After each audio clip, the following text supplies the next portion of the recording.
उसी के आगे पढ़ेंगे, ठीक है। कल अपन पढ़ चुके ना, कल क्या क्या पढ़े अपन, मोमेंट डिस्ट्रीब्यूशन पढ़े, फिर मोमेंट डिस्ट्रीब्यूशन मेथड के बारे में पढ़े, फिर क्या पढ़े अपन, कैरी और मोमेंट क्या होता है, कैरी और फैक्टर क्या होता है, और क्या पढ़े थे, बस दो ही पढ़े थे ना। ठीक है, तो आज क्या पढ़ेंगे अपन, स्टिफनेस फैक्टर। नेक्स्ट हेडिंग क्या है आपका, स्टिफनेस फैक्टर। इसको और क्या बोलते हैं बताओ, इसको और क्या बोलते हैं स्टिफनेस फैक्टर को, स्टिफनेस फैक्टर को और क्या बोलते हैं बताओ, क्या बोलते हैं। देखो कल अपन क्या पढ़े, कैरी और मोमेंट और क्या पढ़े, कैरी और फैक्टर। आज क्या पढ़ेंगे अपन, स्टिफनेस फैक्टर। इसको और क्या बोलते हैं बताओ, आप लोग पढ़ चुके हो, क्या बोलते हैं इसको, और क्या बोलते हैं अपन, रोटेशनल फैक्टर। ठीक है, किससे दिखाते हैं इसको बताओ, किससे दिखाते हैं इसको, एम और के से दिखाते हैं। ठीक है, बताओ स्टिफनेस क्या होता है, स्टिफनेस क्या होता है बताओ, ये बताओ आनंद, बताओ क्या होता है स्टिफनेस, पढ़ चुके हो ना, नहीं पढ़े हो आप,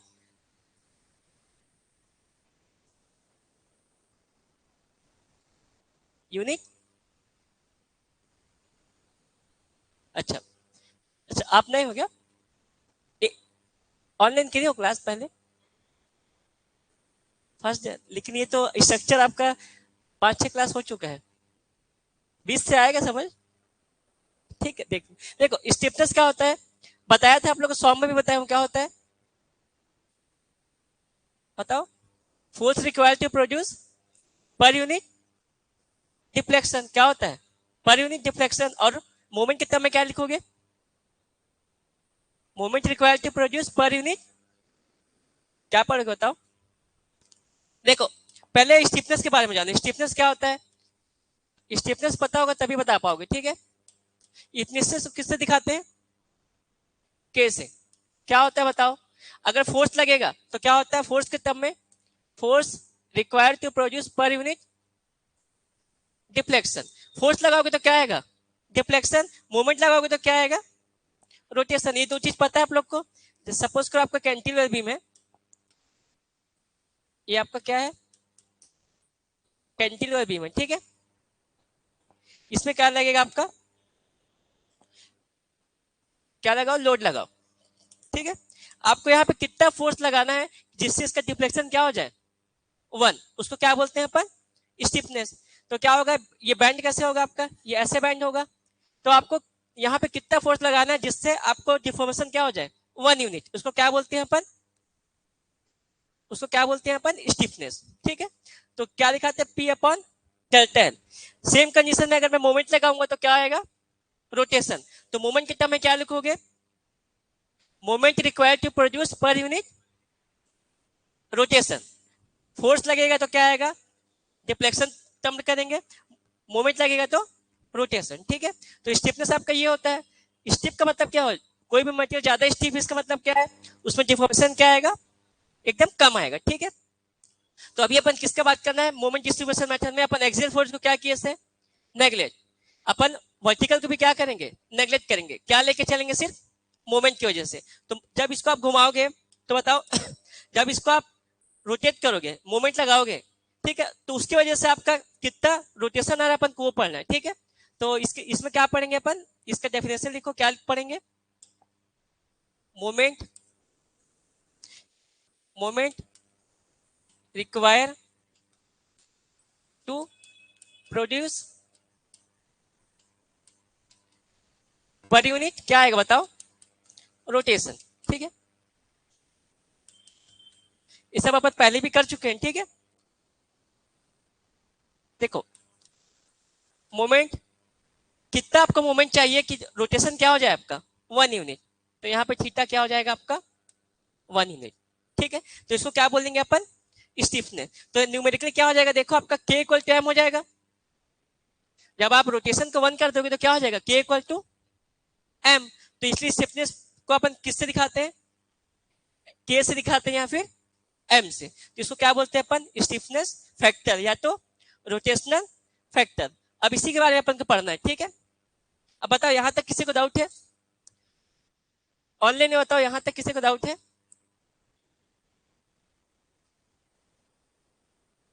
ठीक है। अब सेम पढ़ेंगे, जैसे फार इन फिक्स है तो कितना स्टिफनेस होता है, अब लाइन से पढ़ेंगे, कल जैसे पढ़े कैरी और फैक्टर निकाले, कैरी और मोमेंट निकाले, किसके लिए निकाले, जब फार एंड आपका क्या था, फिक्स था, और फार इन क्या था आपका, हिंज था। सेम इसमें पढ़ेंगे अपन, जब आपका क्या रहेगा पहला केस, फार इन क्या रहेगा, फिक्स, ठीक है। तो बताओ क्या होगा स्टिफनेस, आप लोग कॉलेज टाइम पढ़ोगे क्या होगा, केस 1 जब क्या था, जब फार एंड क्या रहेगा आपका, फार एंड क्या रहेगा आपका, फिक्स। बताओ क्या होगा, फार एंड का मतलब क्या हो गया, कल बताया था फार एंड के बारे में। फार एंड किसको बोलेंगे, नियर एंड किसको बोलेंगे,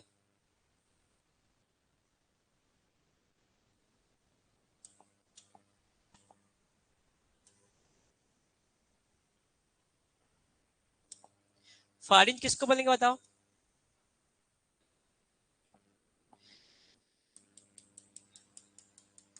देखो इसका दो एंड है, एक एंड है और एक ये एंड, जहां पे आप मोमेंट अप्लाई करोगे उस एंड को क्या बोलते हैं, नियर एंड। अब मैं क्या करूंगा, मेरे को यहाँ पे कितना मोमेंट लगाऊं जिससे इसका रोटेशन क्या हो जाए 1, तो अपन को वो निकालना है, अपन को क्या निकालना है, कितना आपको स्टिफनेस चाहिए, स्टिफनेस इनडायरेक्टली क्या बोल रहा है आपको, कितना मोमेंट चाहिए कि रोटेशन क्या हो जाए आपका 1। तो सपोज करो यहाँ पे मैं लगाया क्लॉकवाइज मोमेंट, आप एंटी क्लॉकवाइज भी लगा सकते हो, ठीक है। अभी मैं क्या लगाया, क्लॉकवाइज मोमेंट, इसको मैं बाहर से अप्लाई कर रहा हूँ, इसलिए इसको क्या बोलेंगे अपन, अप्लाइड मोमेंट, ठीक है। अब देखो यहाँ पे मेरे को कितना स्टिफनेस चाहिए, या फिर इसको क्या बोल सकते हो, मोमेंट चाहिए कि आपका रोटेशन क्या हो जाए 1 यूनिट। देखो मोमेंट कैसा लगाया हूं, क्लॉकवाइज, तो इसमें बैंड कैसा होगा, क्लॉकवाइज होगा कि एंटी क्लॉकवाइज होगा, कैसा होगा, रोटेशन मेरे को कैसा देना है, जिस डायरेक्शन में मोमेंट लगाऊंगा रोटेशन भी क्या आएगा उसी डायरेक्शन में। मैं ऐसे खड़ा हूं, अब मेरे को क्या करूं, इधर से ऐसे घुमाओ, मोमेंट लगाओ, तो मैं भी किस तरफ रोटेट होऊंगा, इस तरफ। तो जो एक्सटर्नल लगाते हैं वो क्या होता है, उसी डायरेक्शन पे होता है। अब मोमेंट कैसा लगाया हूं, क्लॉकवाइज, तो कैसा डिफ्लेक्ट होगा, रोटेशन कैसा आएगा, क्लॉकवाइज। तो इसमें आपको डाउट आएगा तो हमेशा डायग्राम बना के देखना, कैसे बनाओगे, एक तो इस सेंस से बनाना डायग्राम आप लोग ऐसा एक, देखो इसको दूर से लेके आओ क्योंकि आपका फिक्स में क्या होता है, स्लोप और डिफ्लेक्शन क्या होता है 0। और एक कैसे बनाओगे, ऐसा, ठीक है। अब देखो डायग्राम को, ये आपका हॉरिजॉन्टल, ये आपका हॉरिजॉन्टल मेंबर बीम है आपका, इसके एक्सिस से देखो ये कैसा रोटेशन कैसा हो रहा है, इसको ध्यान देना, ठीक है। ये कैसा हो रहा है, देखो मोमेंट लगाए हो तो क्या आएगा, रोटेशन, ये कैसा जा रहा है। अब बताओ कौन सा डायग्राम से, ये मोमेंट कैसा लगाया हूं, क्लॉकवाइज, तो रोटेशन कैसा आएगा, क्लॉकवाइज। तो क्लॉकवाइज कौन सा है, नीचे वाला है कि ऊपर वाला है, नीचे वाला है। तो आपका बीम कैसा डिफ्लेक्ट हो गया, नीचे वाला, ऊपर वाला क्या हो गया आपका गलत। तो हमेशा जब भी कंफ्यूजन आए ऐसे बना के देखना, ठीक है। क्योंकि आप लोग कंफ्यूज किस में हो गए, कैंटिलीवर में, कैंटिलीवर में जस्ट अपोजिट होता है, आप लोग पढ़े होंगे कैंटिलीवर में टेंशन क्या होता है, टॉप की तरफ होता है, उसमें उसका अलग होता है, ठीक है, कैंटिलीवर का। ये आपका कैंटिलीवर नहीं है, यहाँ पे एक क्या दे दिया हूं मैं, सपोर्ट दे दिया हूं, और कैंटिलीवर का कैसे बताया था, अब ये क्या हो गया, कैंटिलीवर बीम हो गया, एक साइड फिक्स हो गया, दूसरा साइड क्या हो गया, फ्री हो गया। अब मैं यहाँ पे क्या लगाऊंगा, मोमेंट, कैसा मोमेंट लगाया हूं, क्लॉकवाइज। अब बताओ ऊपर बैंड होगा कि नीचे बैंड होगा, ऊपर ही बैंड होगा कि नीचे बैंड होगा। अब इसको करके देखो आप लोग, ये देखो ऐसे बैंड होगा कि नहीं है, यहाँ पे सपोर्ट था, सपोर्ट पे क्या होता है, डिफ्लेक्शन 0, इसीलिए इसे कर्व कहां से स्टार्ट किया मैं, 0 से। लेकिन ये क्या ऊपर जाएगा, यहाँ पे कोई सपोर्ट नहीं है। अब यहाँ पे देखो कैसे जाएगा, ऐसा।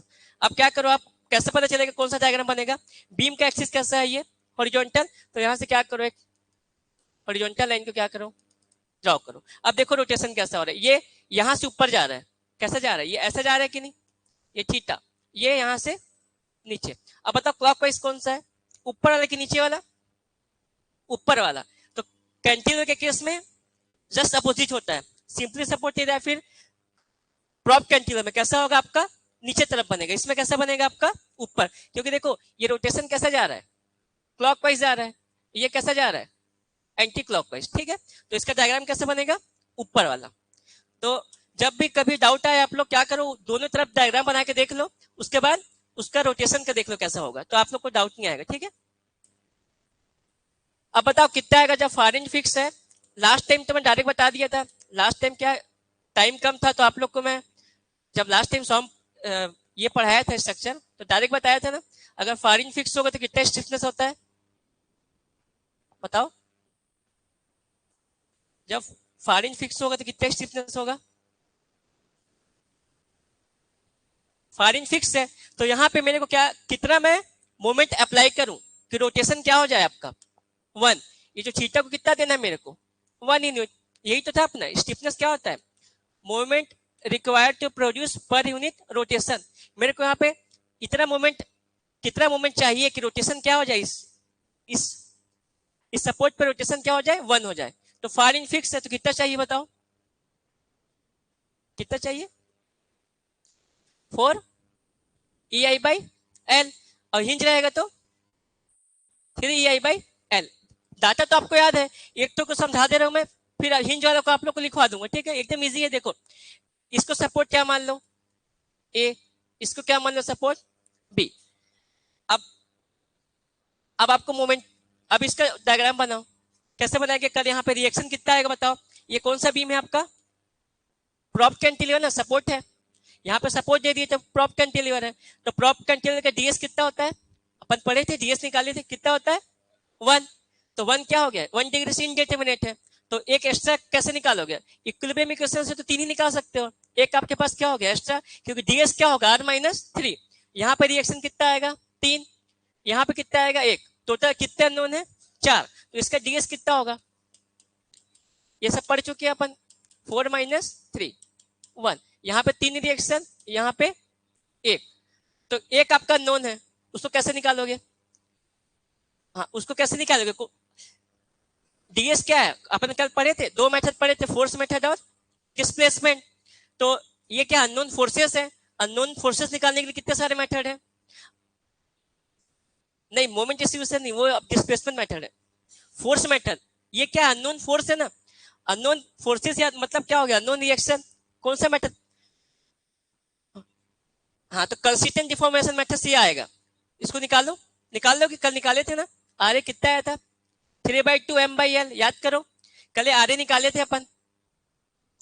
देखो ये जो मोमेंट है ये बीम को किधर बेंड करने की कोशिश कर रहा है, नीचे, नीचे कर रहा है कि ऊपर, सिर्फ उसको देखो मोमेंट को। अब ये सपोर्ट को भूल जाओ आप, सपोर्ट क्या कर रहा है डिफ्लेक्शन को बचा रहा है, ये सपोर्ट क्या कर रहा है डिफ्लेक्शन को बचा रहा है। लेकिन अब देखो ये क्लॉक वाइज जो घूम रहा है, तो इससे आपका बीम है किधर डिफ्लेक्ट हो रहा है, ऊपर के नीचे, किधर हो रहा है। इसका फ्री बॉडी डायग्राम बनाओ, बना लोगे फ्री बॉडी डायग्राम, अपन सुपरपोजिशन पढ़े ना अलग अलग, इसका बताओ फ्री बॉडी डायग्राम। ये हो गया आपका फिक्स है। देखो सुपरपोजिशन क्या बोलता है, अलग अलग लोड को लगाओ। यहाँ पे कितना लोड लगा सपोर्ट पे 2, एक मोमेंट लगा है, एक रिएक्शन। अब देखो मोमेंट कैसा लगा है, इधर देखो कैसा लगा है क्लॉकवाइज, तो ये कैसे डिफ्लेक्ट होगा अभी बताया इसके बारे में। हाँ कैंटिलीवर के बारे में बताया कैसे जाएगा। देखो अभी मैं आरे को भूल जाओ, अभी सोचो कि जो ये आरे सपोर्ट है जो डिफ्लेक्शन को क्या कर रहा है रोक रहा है, अभी नहीं है यहाँ पे, अलग अलग बना। ये कैसे कोशिश कर रहा है ऊपर, देखो क्लॉकवाइज जा रहा है कि नहीं रोटेशन, क्लॉकवाइज हुआ, तो ये क्या हो गया यहां से यहां तक डिफ्लेक्शन हुआ कि नहीं। डिफ्लेक्शन क्या होता है बताया था, वर्टिकल डिस्टेंस बीम के एक्सिस से और जो इलास्टिक कर्व बन रहा है उसके वर्टिकल डिस्टेंस को क्या बोलते हैं अपन डिफ्लेक्शन। अभी मेरे को पॉइंट ए पे चाहिए, तो ये ए पॉइंट है लास्ट वाला आपका, ये सपोज करो ए पॉइंट है ये वाला, मान लो मेरे को डिफ्लेक्शन यहाँ पे चाहिए होता, तो ये जो वर्टिकल डिस्टेंस है क्या हो जाता है deflection at point D. Vertical distance between beam के एक्सिस से इलास्टिक कर्व, जो फाइनल इलास्टिक कर्व बना है उसके वर्टिकल डिस्टेंस को क्या बोलते हैं डिफ्लेक्शन। तो अभी मेरे को देखो पॉइंट ए पे बताओ डिफ्लेक्शन 0 रहेगा कि नहीं, पॉइंट ए क्या है आपका सपोर्ट है, वहां पे कोई डिफ्लेक्शन है क्या, देखो कोई भी यहाँ पे कोई भी वर्टिकल डिस्टेंस है क्या, नहीं है। जैसे ही मैं आगे बढ़ूंगा मान लो इस पॉइंट को माना बी, तो अब देखो यहां से यहां तक क्या हो गया डिफ्लेक्शन बी हो गया, लेकिन पॉइंट ए पे क्या सपोर्ट है, कोई भी डिफ्लेक्शन आएगा क्या, नहीं आएगा, सिर्फ क्या आएगा रोटेशन। ठीक है, इतना अपन स्लोप डिफ्लेक्शन मेथड में पढ़े थे सॉम में, ठीक है। अब क्या करो, ये ऊपर जा रहा है, अभी जो रिएक्शन आएगा वो क्या करेगा, ऊपर लगेगा कि नीचे लगेगा। अब ये मोड़ने की कोशिश कर रहा है, यहाँ पे एक सपोर्ट है, यहाँ पे आपका एक रोलर सपोर्ट है। अब बताओ वहां पे रिएक्शन अपवर्ड आएगा कि डाउनवर्ड आएगा, बताओ। यहाँ पे आपका एक सपोर्ट है, रोलर सपोर्ट है, यही पे तो रिएक्शन आएगा ना। रोलर मानो चाहे हिंज सपोर्ट मान लो, एक सपोर्ट है। लेकिन अब बताओ ये जो मोमेंट है बीम को किधर बेंड कर रहा है, ऊपर की तरफ। लेकिन सपोर्ट क्या कर रहा है, डिफ्लेक्ट होने से बचा रहा है।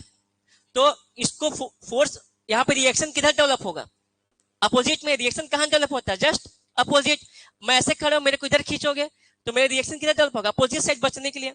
अगर मैं रिएक्शन नहीं लगाऊंगा तो उसी तरफ क्या हो जाएगा, उसी तरफ डिफ्लेक्ट हो जाऊंगा। सेम वैसे ये मोमेंट किधर डिफ्लेक्ट कर रहा है, ऊपर की तरफ।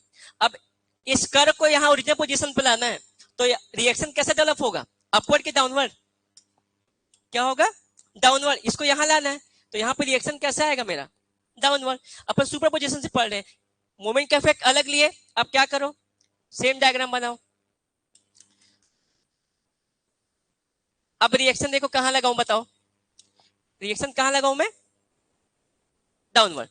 इस पॉइंट को ये मानो तो क्या आ जाएगा आपका आर ए, ये पॉइंट आपका ए है। अब देखो ये पॉइंट पर डिफ्लेक्शन जीरो हुआ कि नहीं, तो नेट डिफ्लेक्शन ए पे क्या होगा आपका, जीरो। अपन के पास क्या करना है, अलग अलग इफेक्ट लेके क्या करना है, ऐड करना है। सुपर पोजिशन पढ़े थे ना अपन, कभी आर ए निकालना है, कैसे निकालोगे, आपको पता है डिफ्लेक्शन जीरो होता है। तो उस पॉइंट पे डिफ्लेक्शन को क्या कर दो, इक्वेट कर दो, upward deflection equal to downward deflection. तो यहाँ पे क्या होगा, पॉइंट ए पे नेट डिफ्लेक्शन क्या होगा, जीरो। इसका मतलब क्या हो गया, अपवर्ड डिफ्लेक्शन इक्वल टू क्या करना है आपको, डाउनवर्ड। वहां पे कोई भी डिफ्लेक्शन नहीं आ रहा है, upward deflection equal to downward deflection, ठीक है। अब देखो अपवर्ड डिफ्लेक्शन कौन करने की कोशिश कर रहा है, मोमेंट कर रहा है। तो बताओ कैंटिलीवर बीम है, फ्री एंड पे मोमेंट लगा है, कितना डिफ्लेक्शन आता है डायरेक्ट बताओ। वो सब डेरिवेशन नहीं करेंगे, पहले सॉम में कर चुके हैं, ठीक है। कितना आता है, कैंटिलीवर बीम और मोमेंट लगा है, डायरेक्ट बताओ कितना होता है डिफ्लेक्शन। ये क्या कर रहा है, ये अपवर्ड डिफ्लेक्शन कर रहा है, ये डाउनवर्ड। तो अपवर्ड को लो, अपवर्ड क्या करेगा, कैंटिलीवर बीम में मोमेंट लगा है, फ्री एंड पे कितना होता है डिफ्लेक्शन, याद करो। ये आपको याद होना चाहिए, एग्जाम पास आ रहा है सबको याद होना चाहिए, ml स्क्वायर अपॉन 2ei। ये डिफ्लेक्शन होता है मोमेंट की वजह से। अब देखो क्या बना, कैंटिलीवर बीम, फ्री एंड पे क्या है, पॉइंट लोड। तो इसका क्या होता है, W L cube upon 3i, यही होता है। तो W की जगह क्या है आपका, RA है। अब यहां से कल निकाले थे अपन, RA कितना आया था, निकालो। ei कट गया, क्या बचा, ये कट गया, ये कट गया, एक एल चल जाएगा, क्या बचेगा, m बाई एल, यही आएगा क्या, कल ये निकाले थे अपन, ठीक है।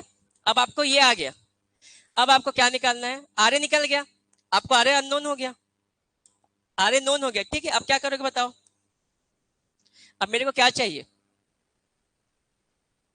मेरे को क्या चाहिए इस पॉइंट पे, स्टिफनेस चाहिए ना, स्टिफनेस मोमेंट। तो मोमेंट बताओ कितना आएगा, कैसे निकालोगे, हाँ रोटेशन से इक्वेट करोगे। तो रोटेशन क्या होगा बताओ, ये कैसे कर रहा है क्लॉकवाइज, ये कैसे कर रहा है एंटी क्लॉकवाइज, दोनों को रोटेशन को क्या करो आप, नहीं वहां पे नेट इक्वेशन, नेट क्या निकालोगे, नेट रोटेशन कितना आएगा। अब यहाँ इस पॉइंट ए पे रोटेशन निकालो, थीटा ए निकालो, कितना आएगा, थीटा ए। अब देखो यहाँ पे नेट निकालना है, एक क्या कर रहा है ऊपर कर रहा है, एक क्या कर रहा है नीचे। तो आपके ऊपर किसको प्लस लेना है, किसको माइनस लेना है। अगर आप ऊपर वाले क्लॉकवाइज को प्लस लोगे तो एंटी क्लॉकवाइज को नेगेटिव लेना पड़ेगा, एंटी क्लॉकवाइज को नेगेटिव लेना पड़ेगा तो क्लॉकवाइज का पॉजिटिव, वो डिपेंड करेगा। तो अभी अपन क्या एज्यूम करेंगे कि जो रोटेशन है वो क्लॉकवाइज ज्यादा है, ठीक है, या फिर नीचे वाला रोटेशन ज्यादा है। अब बताओ किससे किसको माइनस करूं, कौन सा ज्यादा है देख के बताओ, 3l/2 रोटेशन क्या होता है थीटा, इसके लिए क्या होता है ml/ei, इसका ml/ei, इसका क्या होता है रोटेशन, पहले वाले बीम का ml/ei, दूसरे वाले बीम का WL² अपॉन 2ei। लेकिन W की जगह क्या है, आर ए, इसलिए अपन को आर ए निकालना पड़ा। आर ए क्यों निकाल रहे हैं? क्योंकि आपको आर ए का वैल्यू रखना पड़ेगा ना। यहाँ पे आपको क्या करना है, मेन रोटेशन निकालना है। अपन क्या कर रहे हैं इस केस में, फार इंच फिक्स है। फार इंच किसको बोलते हैं? जहां पे मोमेंट अप्लाई किए हो उस एंड को क्या बोलोगे आप? नियर। जहां पे मोमेंट लगाए हो उसके पास वाला जो एंड है जहां पे आपको निकालना है उसको क्या बोलते हैं अपन? Far and. जहां पे मोमेंट आप अप्लाई किए उसको नियर एंड, सामने वाले को फार एंड। जब फार एंड फिक्स है तो मेरे को यहाँ पे कितना मोमेंट चाहिए कि रोटेशन क्या हो जाए? 1। तो मेरे को इस पॉइंट पे क्या निकालना है आपको? Rotation theta. थीटा निकालना है, नेट थीटा निकालना है। एक जन क्या कर रहा है क्लॉकवाइज घूम, एक जन क्या कर डिफ्लेक्ट करने की कोशिश कर रहा है, एक जन बचा रहा है। तो मेरे को यहाँ पे नेट क्या निकालना है? रोटेशन। तो इसकी वजह से और इसकी वजह से अब दोनों को क्या करो आप? माइनस करो। पहले देखो क्या होगा, इसको आप मान लो थीटा 1 मान लो, इसको मान लो थीटा 2। पहले डायग्राम को 1 मान लो, सेकेंड को 2। अब मैं 1 में से 2 करो चाहे 2 में से 1 माइनस करो। अगर आपका 1 में से 2 माइनस करोगे पॉजिटिव आया मतलब ठीक है, अगर निगेटिव आया मतलब अपोजिट करना। तो अभी मैं थीटा 1 में से थीटा 2 क्या कर रहा हूँ? माइनस। थीटा 1 कितना है देखो, ml अपॉन ई आई, और थीटा 2 कितना है? R A L square upon 2ei। अब इसको सॉल्व करो, अपन को इतने रोटेशन चाहिए, आ जाएगा। कितना आएगा देखो, सॉल्व करो। मोमेंट चाहिए अपन को मोमेंट चाहिए कि रोटेशन क्या हो जाए आपका? 1। कितना आएगा बताओ, सॉल्व करो। हाँ, आर कितना निकाले हो? देखो आर कितना निकाले हो? m/l, फिर l स्क्वायर हो गया और ये 2ei, ये आपका आर का वैल्यू हो गया। अब कैंसिल करो, बताओ कितना आ रहा है? यहां से ml अपॉन ई कॉमन आ जाएगा क्या? अंदर क्या बचेगा? 1 माइनस 4/3, यही बचेगा क्या? 3/4, सॉरी 3/4। एल कहां बचेगा? एल तो कैंसिल हो गया क्या? कितना आएगा?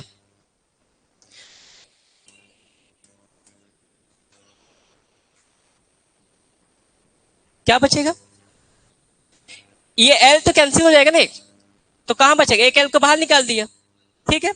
ये हो गया थीटा। अब देखो थीटा को मेरे को क्या करना है? 1 यूनिट। अभी पढ़े ना, थीटा को आपको क्या करना है? 1 यूनिट। तो कितना मोमेंट चाहिए आपको? तो थीटा को क्या करो आप? 1 करो, फिर यहां से मोमेंट निकालो m, कितना आ जाएगा?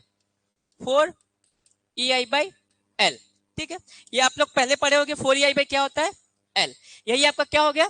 स्टिफनेस या फिर मोमेंट, ठीक है।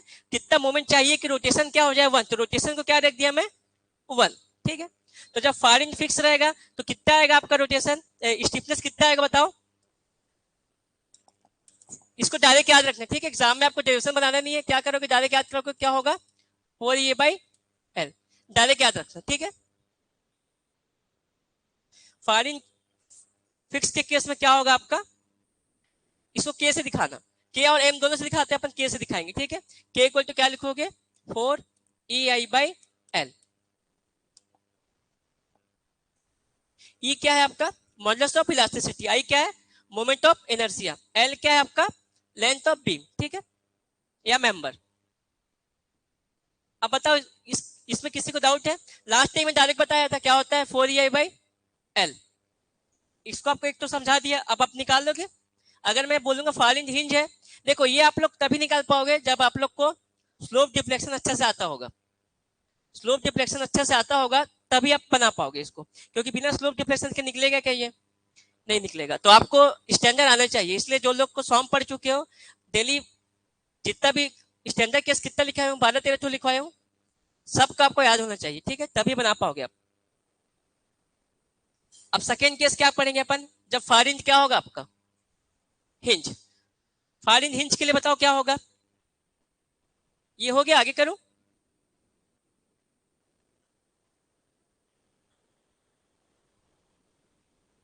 आगे करो, नेक्स्ट बताओ। जब फार इंच हिंज रहेगा तो कितना होगा? मेरे को मेन क्या करना है, इस बीम को क्या करना है? रोटेट करना है। कितना? 1 डिग्री से, 1 डिग्री से 1 यूनिट से रोटेट करना है। तो उसके लिए मेरे को कितना यहाँ क्या चाहिए? मोमेंट। मैं कितना मोमेंट यहाँ पे लगाऊं कि इसका रोटेशन क्या हो जाए? 1 यूनिट। उसको क्या बोलते हैं अपन? स्टिफनेस फैक्टर या फिर रोटेशनल स्टिफनेस। रोटेशनल स्टिफनेस क्यों बोले? क्योंकि अपन मोमेंट अप्लाई कर रहे हैं। तो उसकी वजह से क्या आता है, रोटेशन, इसलिए उसको क्या बोले अपन, रोटेशनल स्टिफनेस। ठीक है, अब देखो सेकेंड केस लिखो। सेकेंड केस क्या है आपका, जब फार एंड क्या होगा, जब आपका फार एंड हिंज होगा। इसके केस में बताओ, अब फार एंड को हिंज हिंज करो आप लोग।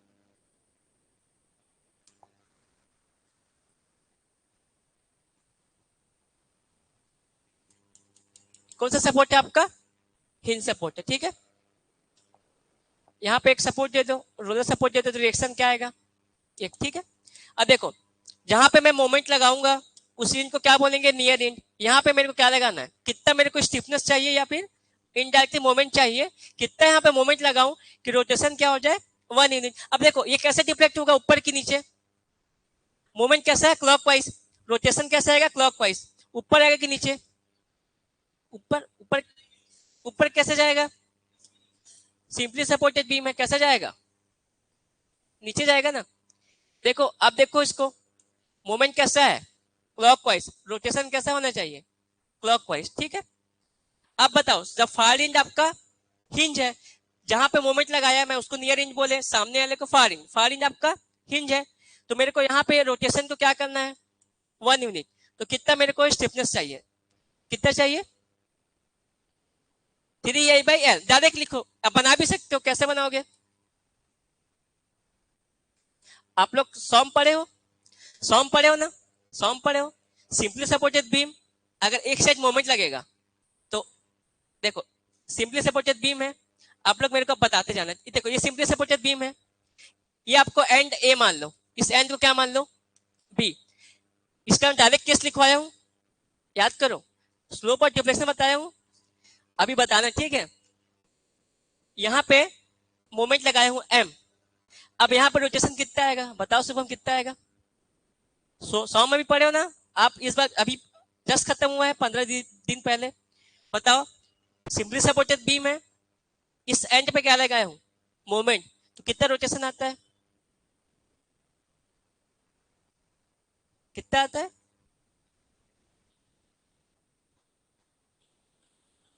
कैसे भूल जा रहे हो, डिफ्लेक्शन कितना आता है,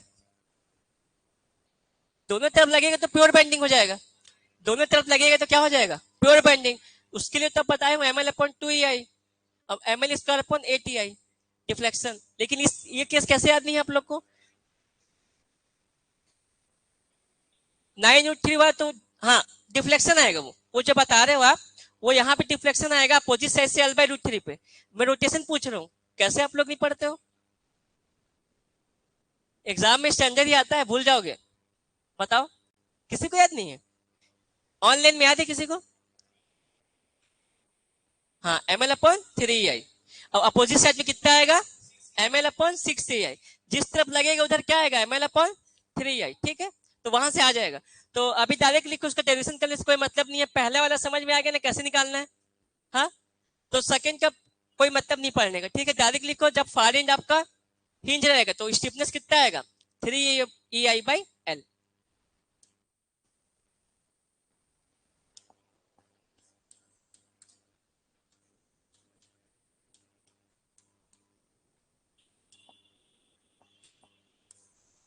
देखो एग्जाम में ये दोनों ही आता है, एग्जाम में क्या आता है, फार एंड फिक्स रहेगा तो 4EI/L, फार एंड हिंज रहेगा तो 3EI/L। एक तो मैं और लिखवा दे रहा हूँ, अगर कभी आ गया तो ठीक है, अपने स्टेट में तो नहीं आएगा, लेकिन अगर आप SSC को दोगे या ES का एग्जाम दोगे तो एक केस और आ सकता है। ठीक है, वो आपका अभी तक आया नहीं है, लेकिन इसका क्या होता है बताओ, बुक में लेकिन दिया हुआ है, क्या दिया हुआ है, जब फार एंड क्या होगा, फार एंड देखो रोलर हो चाहे हिंज हो, दोनों के लिए क्या होगा, 3EI/L। फार एंड अगर रोलर है या फिर हिंज है, दोनों के केस में क्या होगा, आप लोग लिख लो, दोनों के केस में क्या होगा, 3E/L। लेकिन ये वाला केस थर्ड लिखा लो, एक्स्ट्रा लिखवा लो। किसी को पता है क्या, जब फार एंड आपका क्या होगा, गाइडेड रोलर, इस केस में क्या होता है बताओ, ये अभी तक आया नहीं है, लेकिन मैं लिखवा दे रहा हूँ, आप लोग पढ़ लेना, ईएस में आगे आज आ सकता है। ठीक है, क्या होता है गाइडेड रोलर, क्या होता है, बताया था क्या होता है गाइडेड रोलर, जिसमें सिर्फ एक डायरेक्शन में मूवमेंट अलाउ हो, जैसे आपका स्लाइडिंग डोर, ये जो स्लाइडिंग विंडो जो लगा है देखो यहाँ पे, ये सिर्फ क्या है, एक डायरेक्शन पे मूव कर सकता है। ये आपको ऊपर नीचे जा पाएगा क्या? तो रिएक्शन ऊपर नीचे आएगा। इसको मूवमेंट लगा के घुमा पाओगे क्या? नहीं। ये सिर्फ क्या होगा, देखो आगे पीछे क्या होगा, मूव कर पाएगा। इसको क्या बोलते हैं अपन? Guided roller. अब ये कौन सा गाइडेड रोलर है? वर्टिकल है कि हॉरिजॉन्टल है? ये हॉरिजॉन्टल है। बहुत सारा वर्टिकल भी आता है, तो हॉरिजॉन्टल को कैसे दिखाओगे? देखो अभी आप फार इंच की बात करते हैं, ठीक है। गाइडेड रोलर मतलब क्या हो गया, वर्टिकल में दिखाओ। अब देखो ये कौन सा गाइडेड रोलर है?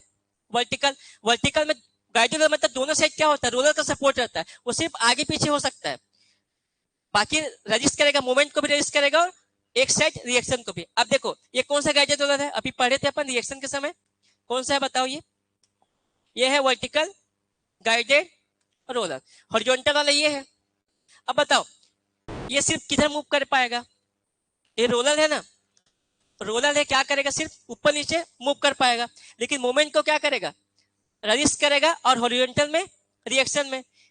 अब यहाँ पे अगर मैं, अब मेरे को यहाँ पे कितना मोमेंट चाहिए कि यहाँ पे रोटेशन क्या हो जाए आपका, 1।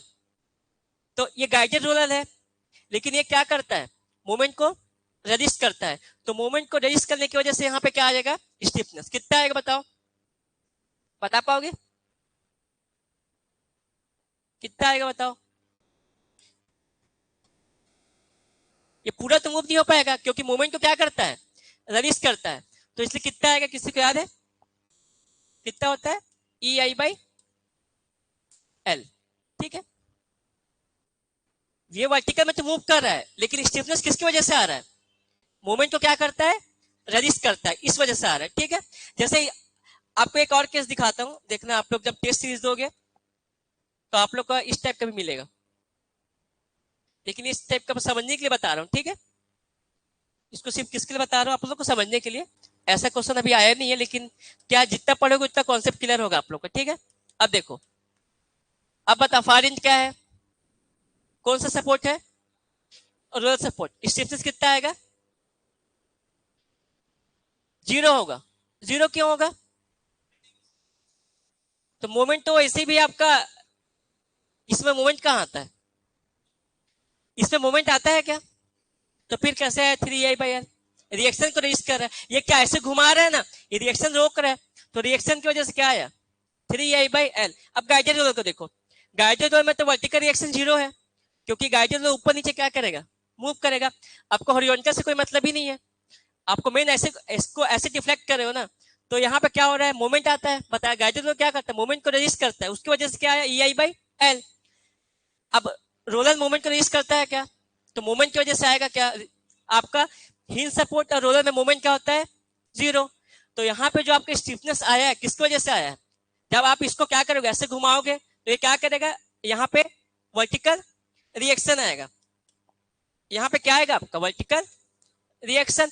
तो वर्टिकल रिएक्शन क्या करेगा, रोकेगा, उसकी वजह से कितना है, 3I/L।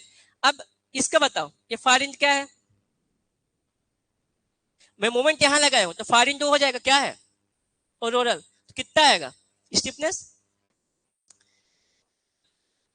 0 क्यों होगा, देखो क्योंकि ये क्या होगा, नीचे आ जाएगा। जब आप मोमेंट लगाओगे यहाँ पे, जब ये मोमेंट लगाओगे तो ये क्या आ जाएगा आपका, पूरा पूरा पूरा क्या आ जाएगा, नीचे। कोई यहाँ पे कोई रेजिस्टेंस करेगा क्या, नहीं करेगा।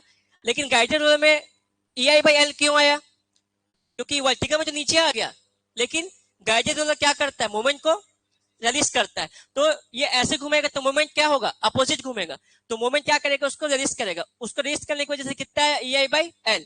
लेकिन कभी भी क्वेश्चन में जब भी बनाओगे आप, निकालने के लिए पूछेगा स्टिफनेस, तो उसका ओरिएंटेशन पे ध्यान देना। अभी ये आपका जो रोलर सपोर्ट है कैसा, उसका ओरिएंटेशन है हॉरिजॉन्टल, और यहाँ पे कैसा है, वर्टिकल, और यहाँ पे कैसा है, हॉरिजॉन्टल, ठीक है। तो उसको ध्यान देना। अगर इसकी केस में कितना हो जाएगा, 0। अगर मैं, क्योंकि देखो ये कुछ स्टिफनेस को कुछ रजित करेगा क्या, ये तो आप सीधा नीचे आ जाएगा। रोलर सपोर्ट क्या होगा, ऐसे है, ये पूरा क्या हो जाएगा, ऊपर नीचे हो जाएगा, कुछ रजिस्ट करेगा क्या, नहीं करेगा, ठीक है। अब अगर मैं इसी को ऐसे बनाता, अब इसी सपोर्ट को मैं ऐसे बनाता, ये देखो। अब बताओ, अब मेरे को यहाँ पे क्या लगाना है, अब मेरे को यहाँ पे मोमेंट लगाना है कि रोटेशन क्या हो जाए 1। अब कितना आएगा, कितना आएगा 3i/l। क्यों आया, क्योंकि देखो जब इसको ऐसे घुमाएगा तो इसको क्या करेगा, वर्टिकल रिएक्शन क्या करेगा, रेजिस्ट करेगा। अब यहाँ पे क्या आएगा आपका वर्टिकल रिएक्शन, जिसकी वजह से आपका स्टिफनेस कितना आएगा, ये ऐसे जाएगा, यहाँ पे थीटा क्या हो गया आपका 1। अब कितना आएगा 3i/l। तो रोलर सपोर्ट का ध्यान रखना, उसका ओरिएंटेशन देखना, ठीक है। ये क्वेश्चन आप लोग को बाकी कोचिंग टेस्ट सीज करोगे तब मिलेगा, ऐसे नहीं मिलने वाला, ठीक है। अब सबका क्लियर है। फॉरिन गाइडेड रोलर होगा तो कितना होगा ei/l। फॉरिन अगर आपका फ्री होगा तो कितना होगा, केस 4 लिखो। जब फॉरिन क्या है आपका फ्री है, इस केस में कितना होगा बताओ, इस केस में कितना होगा,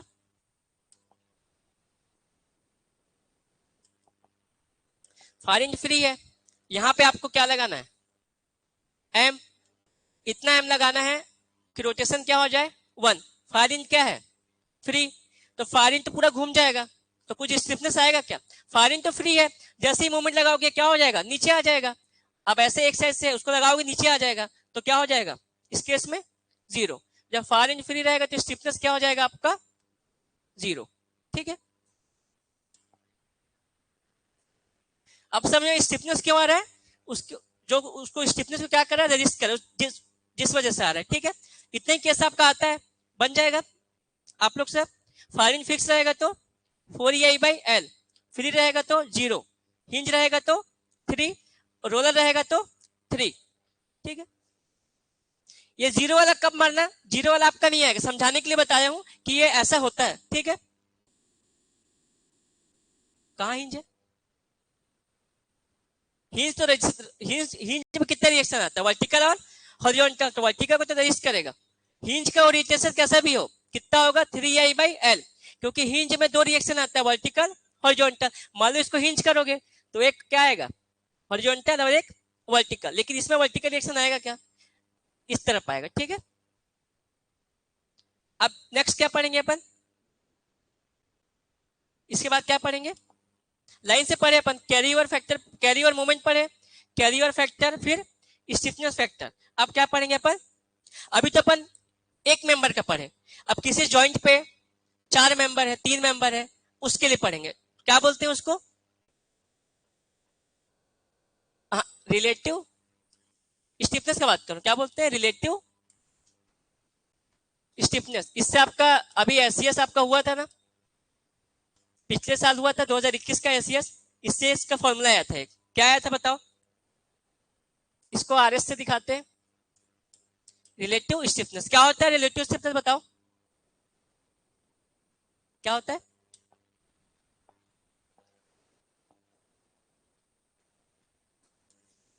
रिलेटिव स्टिफनेस क्या होता है,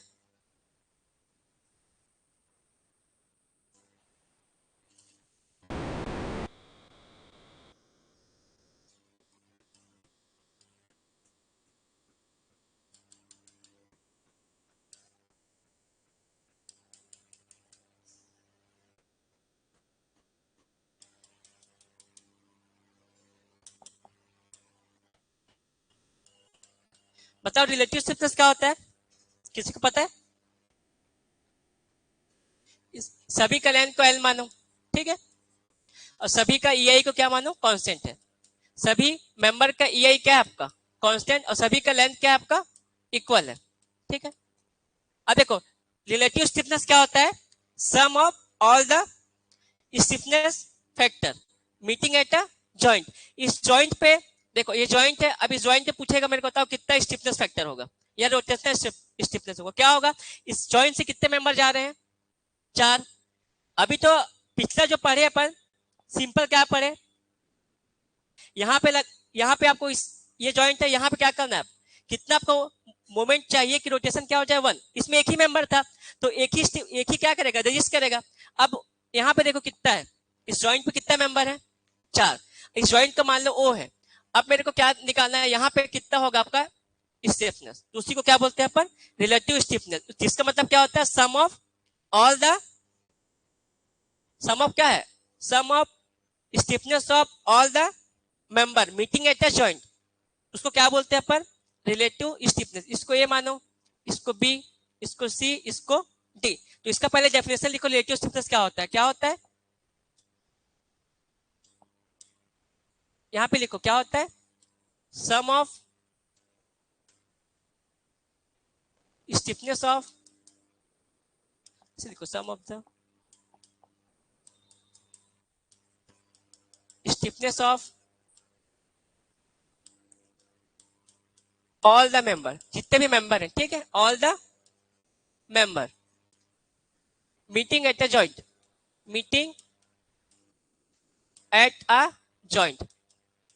इसका मतलब क्या हुआ? एट अ जॉइंट मतलब एक जॉइंट पे, एक जॉइंट पे जितने भी मेंबर आ रहे हैं उसके समेशन को क्या बोलते हैं अपन? Relative stiffness. जिसको किससे दिखाते हैं अपन? इसको और किससे दिखाते हैं? समेशन ऑफ के से। अब देखो, अगर एक मेंबर होता तो बता देते उसका फारिन क्या है। अगर फारिन फिक्स होता तो 4EI/L, हिंज होता तो 3। अब देखो, लेकिन इस जॉइंट पे, अब जब यहाँ पे मेरा स्टिफनेस कितना होगा, यहाँ पे मेरे को कितना मोमेंट चाहिए कि रोटेशन क्या हो जाए? 1 यूनिट। तो अब देखो, इस यहाँ पे निकाल सकते हो मेरे को समेशन ऑफ के का मतलब क्या हो गया? Sum of all the member meeting at the joint, सबका स्टिफनेस निकालना है। तो ओ पे, अब मेरे को यहाँ पे बता सकते हो स्टिफनेस क्या होगा। अब मेरे को इस जॉइंट को क्या करना है? 1 डिग्री से क्या करना है? रोटेट करना है। हर मेंबर को किससे रोटेट करना है? 1 डिग्री। अब मेरे को कितना स्टिफनेस, कितना मोमेंट चाहिए रहेगा? ज्यादा चाहिए रहेगा कि कम? एक मेंबर था तो उसके जो उसका रिक्वायरमेंट था। अब उस जॉइंट पे बहुत सारे मेंबर हैं, तो आप बताओ, अब सबको क्या करना पड़ेगा? आपको ऐड करना पड़ेगा। अब यहाँ पे देखो, यहाँ पे क्या करना पड़ेगा? सबको आपको ऐड, यहाँ पे एम लगा है। अब सभी मेंबर को क्या करना है? 1 डिग्री से रोटेट करना है। तो उसको क्या बोलते हैं अपन? स्टिफनेस। अब देखो, यहां से देखना, इसका फारिन क्या है? अच्छा, ए से चालू करो। इसका फारिन क्या है? फिक्स। कितना आएगा? 4EI/L। इसका फारिन क्या है? Fix 4EI/L। इसका फारिन क्या है? हिंज। यहां से देख रहे हो, इसका फारिन रोलर सपोर्ट है, इसका फारिन हिंज है। तो सबका स्टिफनेस को क्या करो? ऐड कर दो। उसी को क्या बोलते हैं अपन? समेशन ऑफ के। ठीक है, तो समेशन ऑफ के कैसे निकालोगे? स्टिफनेस ऑफ कौन सा मेंबर? ओ से स्टार्ट हो रहा है, O A plus O B plus O C plus O D, यही होता है। अब मोमेंट कहां लगा है? किस जॉइंट पर चाहिए आपको स्टिफनेस? ओ पे। तो जहां पे चाहिए ये क्या हो जाएगा? Near and. बाकी डायरेक्शन में चारों क्या हो जाएगा? Far and. तो देखो, स्टिफनेस के ओ ए का बताओ।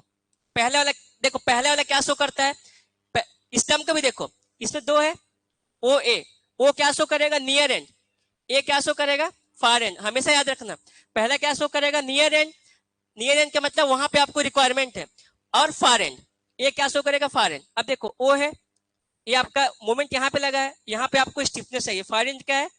फिक्स। तो क्या आएगा? अभी बताया क्या आएगा? 4EI/L। इसका EI कौन से थे? तो EI लिए लेंथ L है, L लिए। अगर लेंथ 12 होता तो क्या लेते? 12। अभी लेंथ L है तो मैं L लिया, 12 होता तो 12 लेता। अब इधर देखो, B ये है, B भी क्या है आपका? Fix, K O B. Far end B है, B क्या है आपका? फिक्स। कितना होगा? अब C देखो, C क्या है? रोलर है, कितना होता है?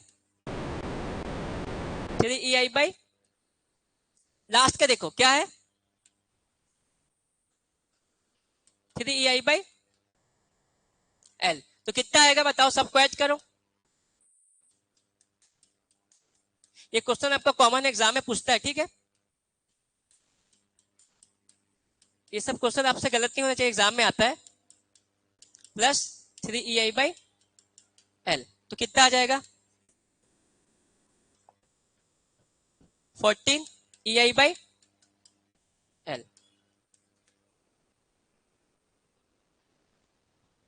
तो अब निकाल लोगे आपका, अगर 2 मेंबर है, 3 मेंबर है, 4 मेंबर है। अगर उस जॉइंट का बात करें, अगर इस जॉइंट पे आपका जितने भी मेंबर हो, क्या करना है? सबका स्टिफनेस को क्या करना है? ऐड करना है। उसको क्या बोलते हैं अपन? Relative stiffness. अब देखो, रिलेटिव स्टिफनेस का बुक में एक और फॉर्मूला दिया हुआ है, जो आपका पिछले बार एससीएस में आया था। 2021 में एससीएस के पेपर में रिलेटिव स्टिफनेस का फॉर्मूला आया था, बताओ किसी को याद है क्या होता है? क्या होता है? K upon 4E। इस फॉर्मूला को भी याद रखना निकालने के लिए, यहां से भी निकालते हैं, ठीक है, इसको याद रखना।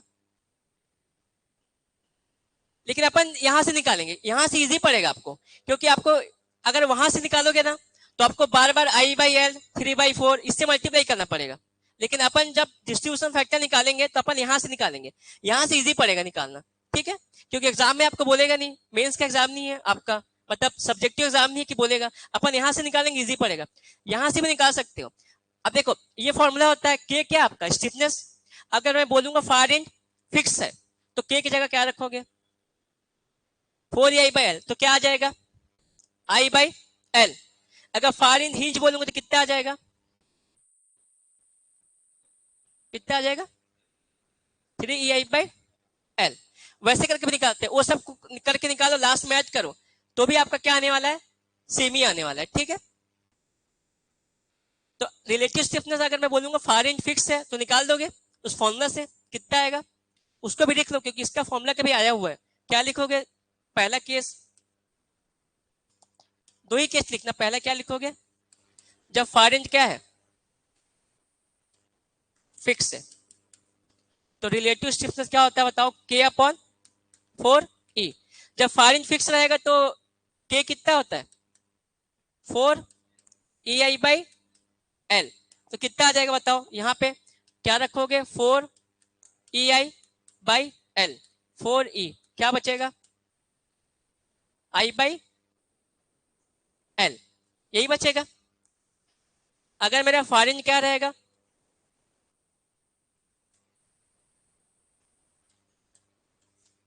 हिंज। अगर फार इन हिंज है तो कितना आएगा बताओ? ये तो हो गया फॉर्मूला। K कितना होता है हिंज के लिए? 3EI/L। कितना आएगा? 4 इंटू E इंटू L, कितना बचेगा? I/L। आप यहां से भी निकाल सकते हो, रिलेटिव स्टिफनेस से भी आप अलग अलग मेंबर का क्या निकाल सकते हो? स्टिफनेस लास्ट में क्या करना? ऐड कर देना। लास्ट में ऐड करके जो आएगा आपका, यहां से भी क्या आएगा? सेम आएगा। इस K को फिर क्या करना है? यहां पे रख लेना, तो देखना आपका सेम आएगा, ठीक है। तो ये दो केस को आप लोग अलग से याद रखना, ये दो को, ठीक है।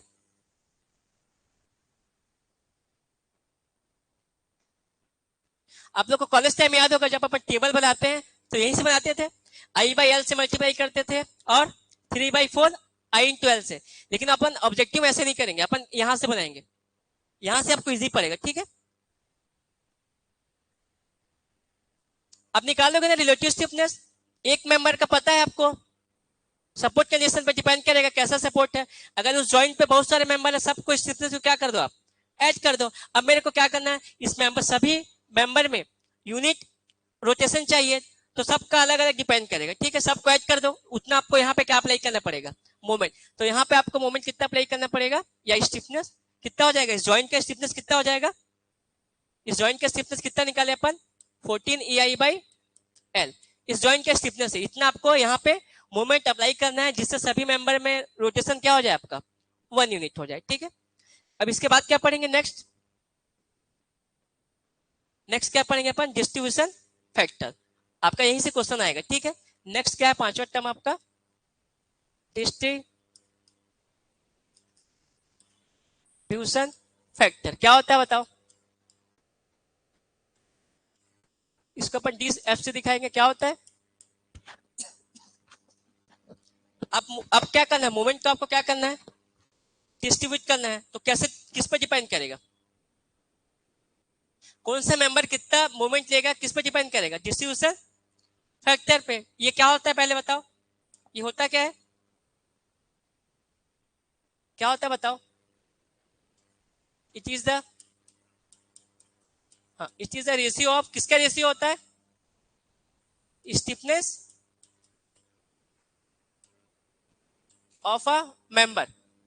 किसी एक मेंबर का क्या होगा? Stiffness. It is a ratio of stiffness of a member to the किसका होता है बताओ, to the stiffness of the joint. Joint का मतलब इधर देखो, अब इसका देखो, एक मेंबर का स्टिफनेस अपॉन इस जॉइंट में सभी मेंबर जो आके मीट करे उसका समेशन को क्या बोलते हैं अपन, डिस्ट्रीब्यूशन फैक्टर। डिस्ट्रीब्यूशन फैक्टर क्या होता है, अब मान लो मेरे को इस मेंबर का चाहिए, ओसी मेंबर का, तो ओसी मेंबर का स्टिफनेस अपॉन किस किस जॉइंट से कनेक्ट है, ये वाला, इसमें जितना भी मेंबर आ रहे हैं, ठीक है, उस जॉइंट में जो भी स्टिफनेस आ रही है, जॉइंट के स्टिफनेस कितना है आपका 14 अपॉन 14 आई बाई एल, तो उससे डिवाइड करें तो क्या मिल जाएगा आपको, डिस्ट्रीब्यूशन फैक्टर। अब देखो कैसे दिखाते हैं इसको, स्टिफनेस ऑफ अ मेंबर, एक मेंबर का स्टिफनेस अपॉन, अगर उस जॉइंट पे 3-4 मेंबर है तो सबका क्या करोगे, ऐड करोगे, उसको क्या बोलते हैं अपन, डिस्ट्रीब्यूशन फैक्टर। अपन ये क्यों निकाल रहे हैं बताओ, इधर देखो, अब कौन सा मेंबर कितना मोमेंट लेगा कैसे पता चलेगा, यहां पे मान लो मैं अप्लाई किया 100 किलो न्यूटन मीटर मोमेंट, यहां पे मान लो मैं अप्लाई किया 100 किलो न्यूटन मीटर का मोमेंट, अब ओसी मेंबर, ओबी मेंबर, ओए मेंबर, ओडी मेंबर कितना कितना मोमेंट लेंगे कैसे पता चलेगा, उसके स्टिफनेस फैक्टर पे, जितना उसका स्टिफनेस है उतना क्या करेगा वो मोमेंट क्या करेगा, डिस्ट्रीब्यूट करेगा। जैसे अब देखो ओसी मेंबर आ गया, ठीक है, अब ओ से सी यहाँ पे कितना मोमेंट, ये अलग अलग जब फ्री बॉडी डायग्राम बनाओगे जॉइंट का, ओसी का अलग बनेगा, ओबी, ओए और ओडी। अब यहाँ पे मैं मोमेंट लगाया, अब ओ से सी कितना मोमेंट जाएगा, ओ से डी, ओ से बी और ओ से ए, कैसे पता चलेगा, किस पर डिपेंड करेगा, डिस्ट्रीब्यूशन फैक्टर पे। अब ऐसा थोड़ी यहाँ पे मैं 100 लगाया, अब सभी मेंबर क्या ले लें, 50-50 ले, 25-25 ले लें, 4 मेंबर है, अगर मान लो मैं 100 किलो न्यूटन मीटर का यहाँ पे मोमेंट लगाया, अब मोमेंट को ट्रांसफर करना है ओसी ओबी चारों मेंबर में, तो 25-25-25 लेंगे क्या, किस पर डिपेंड करेगा, उसके स्टिफनेस पे। कैसे निकालोगे, डिस्ट्रीब्यूशन फैक्टर में मोमेंट को क्या करना है आपको, डिस्ट्रीब्यूट करना है, कैसे पता चलेगा, उसका सपोर्ट कैसा है, मान लो चारों सपोर्ट को फिक्स कर दिया, चारों सपोर्ट को फिक्स कर दिया, चारों का लेंथ को फिक्स कर दिया, सेम है, सबका ईआई कांस्टेंट है, लेंथ सेम है, चारों क्या हो गया, सपोर्ट फिक्स हो गया।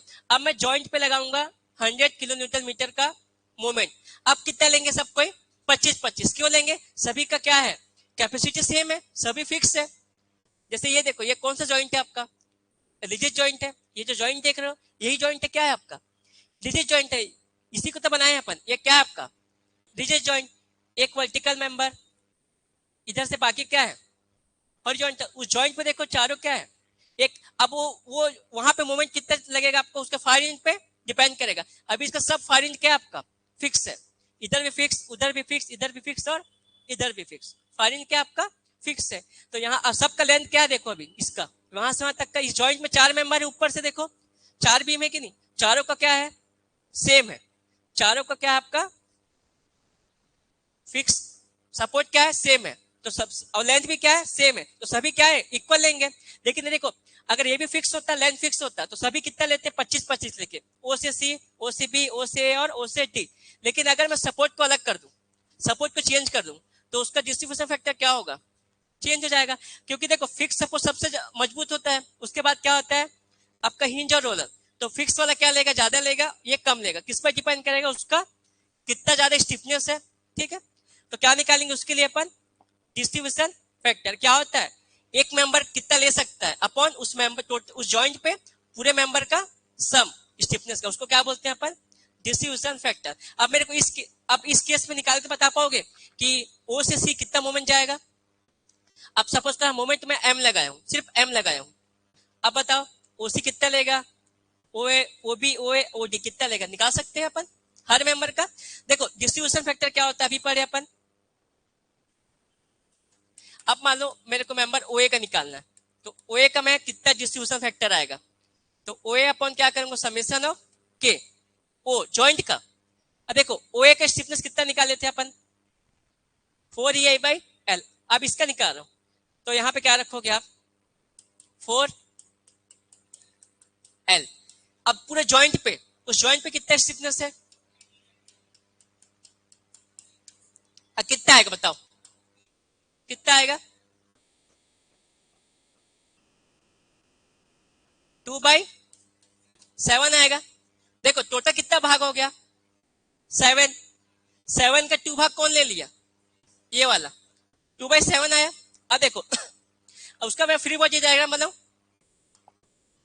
ये हो गया, इधर था आपका ए, क्वेश्चन को देखते रहना, इधर क्या था आपका ओ, यहाँ पे क्या था आपका ओ, ये ओ है। अब यहाँ पे मोमेंट कितना लगाया हूं मैं? एम। उसका न्यूमेरिकल वैल्यू ले लो, उसका अपन ले लेते हैं 100, इसमें ज्यादा समझ आएगा, ठीक है। अब ओ से बी, सॉरी ओ से ए, ये तो मोमेंट जॉइंट पर लगा है। अब ये मोमेंट मेरा यहां से यहां, मेंबर ओ से ए, कितना मोमेंट जाएगा बताओ? किस पे डिपेंड करेगा? डिस्ट्रीब्यूशन फैक्टर पे। टोटल टोटल एम कितना लगा है? 100, लेकिन इसका डिस्ट्रीब्यूशन फैक्टर कितना आया ओ से ए का? 2/7। तो इस 100 में क्या करोगे आप? 2/7 का क्या करोगे? मल्टीप्लाई। तो ये क्या ले लेगा? इतना मोमेंट। कितना मोमेंट लेगा? 200/7। इस मोमेंट को क्या किया हूं मैं? इस जॉइंट पे लगाया हूं। देखो इसको एग्जांपल ले लो, जो मोमेंट लगा है आपका 100 किलो न्यूटन मीटर लगा है, इस मोमेंट लगा है, ठीक है। उसका डिस्ट्रीब्यूशन फैक्टर कितना आया ओ से बी का? ओ से ए का कितना है डिस्ट्रीब्यूशन फैक्टर? 2/7। तो जो 100 मोमेंट लगाया हो उसका 2/7 भाग कौन लेगा? ओ से ए जाएगा। तो मोमेंट आपका ओ से ए, ये 100 को हटा दो,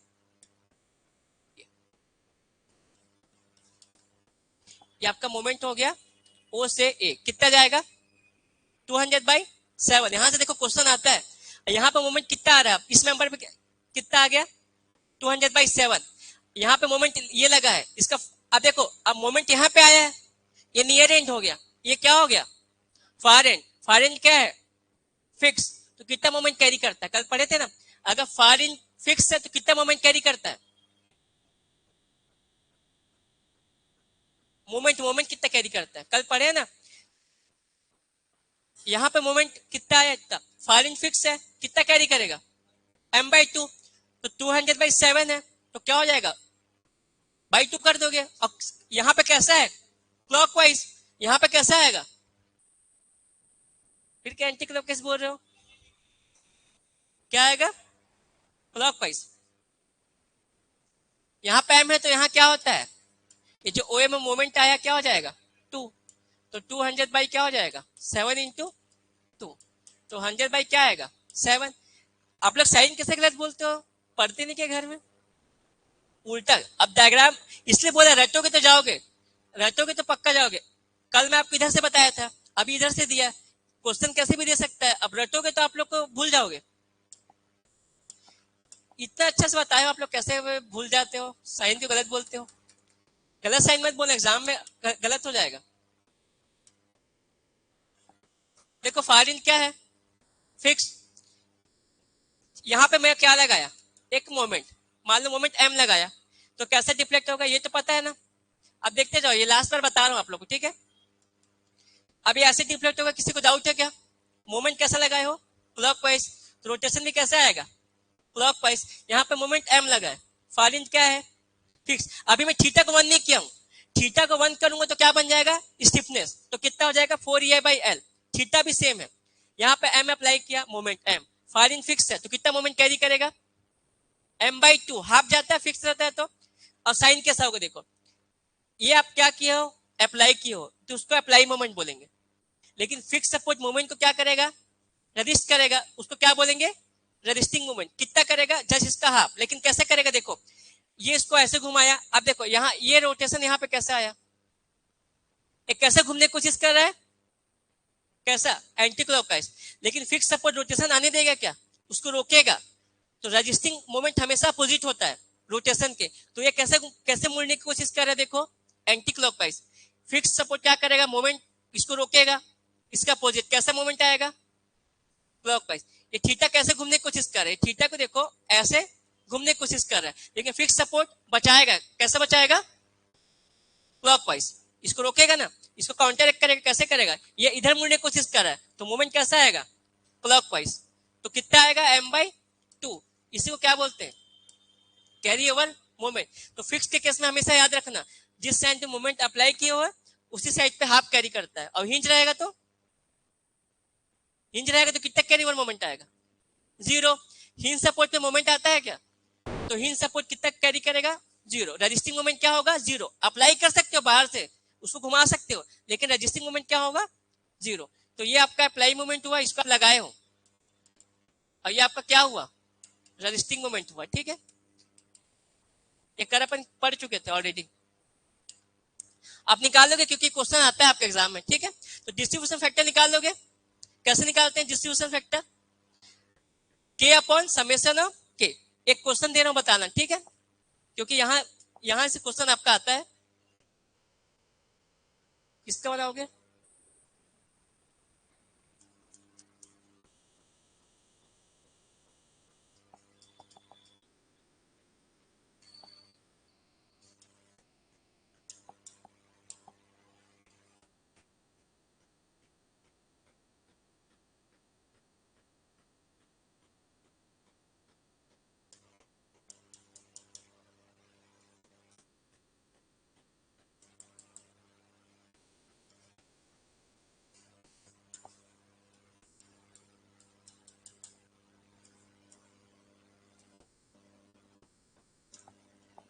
अच्छा इसी को बता दो डायरेक्ट, क्लियर हो जाएगा आप लोग का।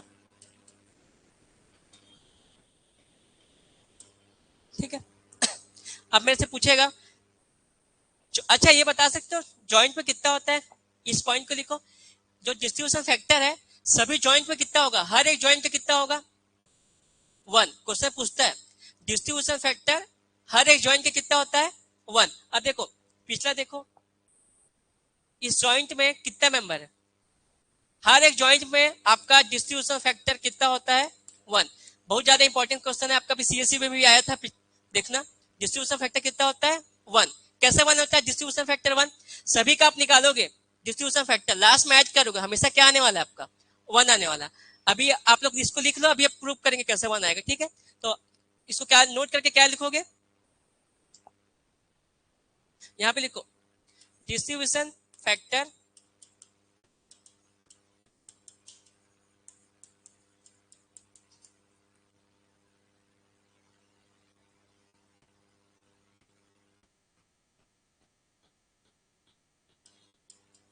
फॉर जॉइंट ऑलवेज क्या होता है आपका, इक्वल टू, हमेशा 1 होता है, याद रखना। ठीक है, ऐसे भी लिख सकते हो distribution factor for all the member, ऐसे लिखो distribution factor for all the member, all the members meeting, कहां पे मिलेगा बताओ, मीटिंग एट अ जॉइंट, हर एक जॉइंट में जितने भी मेंबर है कितना होगा distribution factor for all the, sum up होगा क्या, सम अप लिखो, sum of distribution factor for all the member meeting at a joint is always क्या होगा, इक्वल टू 1। अभी अपन इसको प्रूव करेंगे। ठीक है, इक्वल टू 1 इंपॉर्टेंट है, याद रखना। ठीक है, अब जो क्वेश्चन दिया उसका निकाल लोगे डिस्ट्रीब्यूशन फैक्टर। डिस्ट्रीब्यूशन फैक्टर निकालने के लिए पहले क्या निकालोगे आप, स्टिफनेस पता होना चाहिए उस जॉइंट का स्टिफनेस। ठीक है, हर एक जॉइंट का 1 होता है, याद रखना। लिख लिए, आगे करो, sum of all the distribution factor meeting at a joint, हर एक जॉइंट का कितना होता है, हमेशा 1 होता है। आपका यहीं से क्वेश्चन आएगा। अब ऐसे मैं पूछूंगा जॉइंट बी, जॉइंट बी का डिस्ट्रीब्यूशन फैक्टर कितना आएगा, 1। जॉइंट सी का कितना आएगा, 1। हर एक जॉइंट का कितना आएगा, 1। लेकिन इस जॉइंट पे 2 मेंबर है, मेंबर का क्या आएगा, अलग अलग आएगा, लेकिन जॉइंट का क्या आएगा, एक। तो मेरे को बता सकते हो कि जॉइंट आपका डिस्ट्रीब्यूशन फैक्टर, इस क्वेश्चन में सबका लेंथ को n मान लो और सबका ई आई कॉन्स्टेंट है, मेरे को डिस्ट्रीब्यूशन फैक्टर बता सकते हो मेंबर बी ए का कितना आएगा, ये बी ए आपका कितना लेगा बता सकते हो, कितना आएगा, 4 और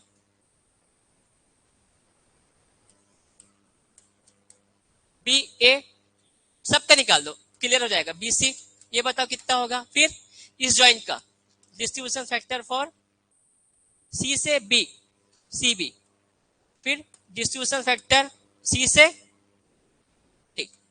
इस चारों को निकाल लोगे। कैसे निकालते हैं देखो, हर एक ज्वाइंट की बात करेंगे। सबसे पहले क्या लिखोगे, ज्वाइंट। आपको देखो किसका निकालना है, बी वाला और सी वाला। बी ज्वाइंट का बोला और सी का, तो कितना ज्वाइंट है आपके पास, बी और सी। पहले ज्वाइंट लिखो, फिर क्या लिखोगे, मेंबर। उस ज्वाइंट से कितने मेंबर क्या है, कनेक्ट है। उस ज्वाइंट से कितने मेंबर क्या है, कनेक्ट है। उस हर एक मेंबर का क्या निकालोगे, के। हर एक मेंबर का क्या निकालोगे, के।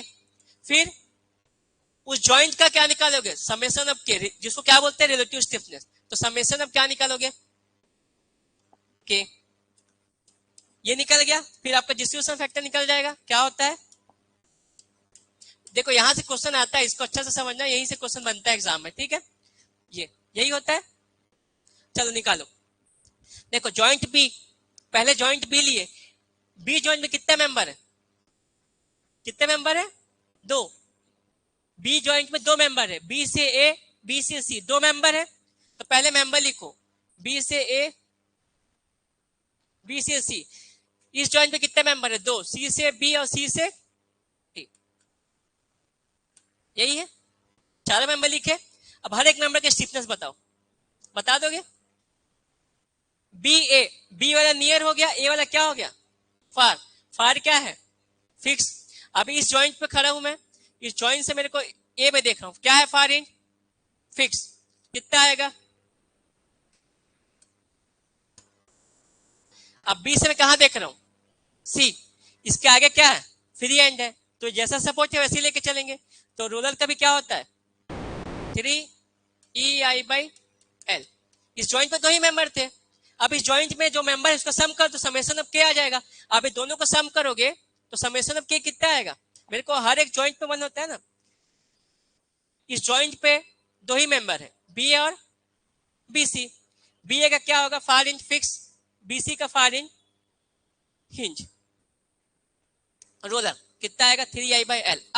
अब आ जाओ ज्वाइंट सी में। अब मेरे को सी का बताओ, सी में खड़े हो। अब यहां पे खड़े हो। अब सी से बी, सी से डी, तो बताओ बी की तरफ देखो, कितना आएगा, कितना, 3 होगा कि 4 होगा। कंटिन्यू याद रखो, कंटिन्यूअस बीम का हमेशा यही क्या होता है, 4। कैसे होगा देखो, यहां पे खड़े हो, ये क्या है, कौन सा सपोर्ट है, हिंज। लेकिन इसके आगे क्या है, आपका सपोर्ट है। इसके आगे भी क्या है, सपोर्ट। तो इंटरमीडिएट को हमेशा क्या लेके चलोगे, एज ए फिक्स लेके चलोगे इंटरमीडिएट सपोर्ट को। देखो अब यहाँ पे सी है, ये बी है, इसके आगे सपोर्ट है क्या, है, तो इसको क्या लेके चलोगे, फिक्स। याद रखना। अब इधर आओ, ये बी पे देखे आप, बी से सी देखे तो कौन सा सपोर्ट है, रोलर।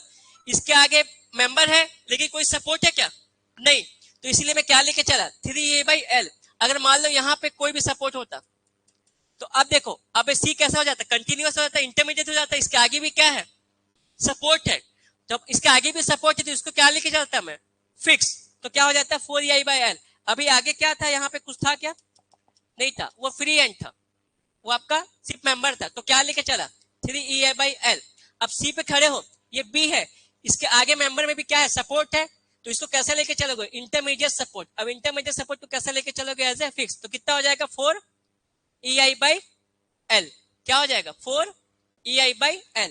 यही पे याद रखना, कंफ्यूजन होता है, क्या होगा, 4EI/L। अब देखो सी से डी कैसा है, फ्री एंड है। फ्री एंड का क्या होता है, स्टिफनेस, फ्री एंड का 0। अब देखो ये दोनों ज्वाइंट का निकालो, ये कितना आएगा, ये 4 3 कितना हो गया, ये कितना हुआ, अब निकालो मेंबर बी ए का डिस्ट्रीब्यूशन फैक्टर कितना आएगा। देखो बी ए का कितना स्टिफनेस, 4EI/L। ज्वाइंट का कितना है, तो इससे इसको डिवाइड करो, बताओ कितना आएगा, बी ए का निकालो और बी ए का कितना आएगा 4/7। कैसे निकालोगे 4 EI/L अपॉन 7 EI/L कितना आ जाएगा इसका कितना है 3 EI/L अपॉन 7 EI/L कितना आएगा। अब देखो इस जॉइंट का कितना आया, इस जॉइंट का स्टिफनेस कितना आया, डिस्ट्रीब्यूशन फैक्टर कितना आया 1। अभी पढ़े डिस्ट्रीब्यूशन फैक्टर हर जॉइंट का कितना होता है 1। अब इस जॉइंट का निकाले, एक का कितना है 4/7, एक का 3/7। अब इस जॉइंट का कितना है दोनों को ऐड करो कितना आएगा 1। तो हर एक जॉइंट का डिस्ट्रीब्यूशन फैक्टर कितना होता है 1। अब इसका बताओ, इसका तो 4 EI/L अपॉन 1, इसका क्या आ जाएगा 0। तो इसका भी देखो ऐड करो कितना आएगा 1 आएगा कि नहीं। ठीक है, अब निकाल लोगे डिस्ट्रीब्यूशन फैक्टर कैसे निकालना है, इंटरमीडिएट सपोज को कैसा लेके चलोगे एज ए फिक्स, तभी बना पाओगे। ठीक है,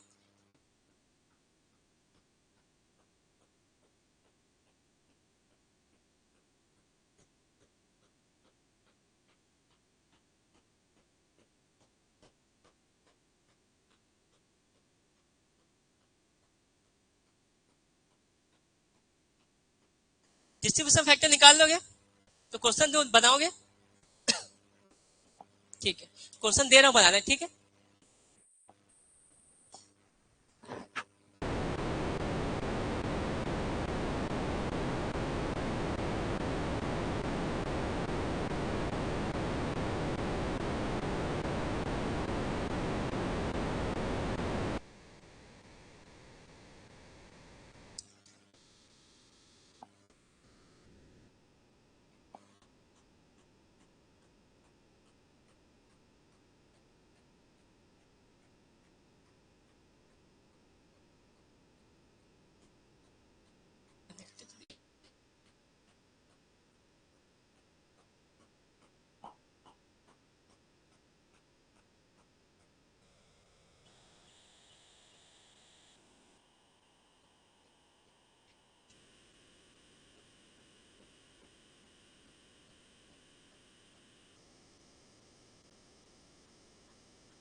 इसका बताओ, क्वेश्चन पढ़ो, अभी पढ़े ना क्या होगा बताओ।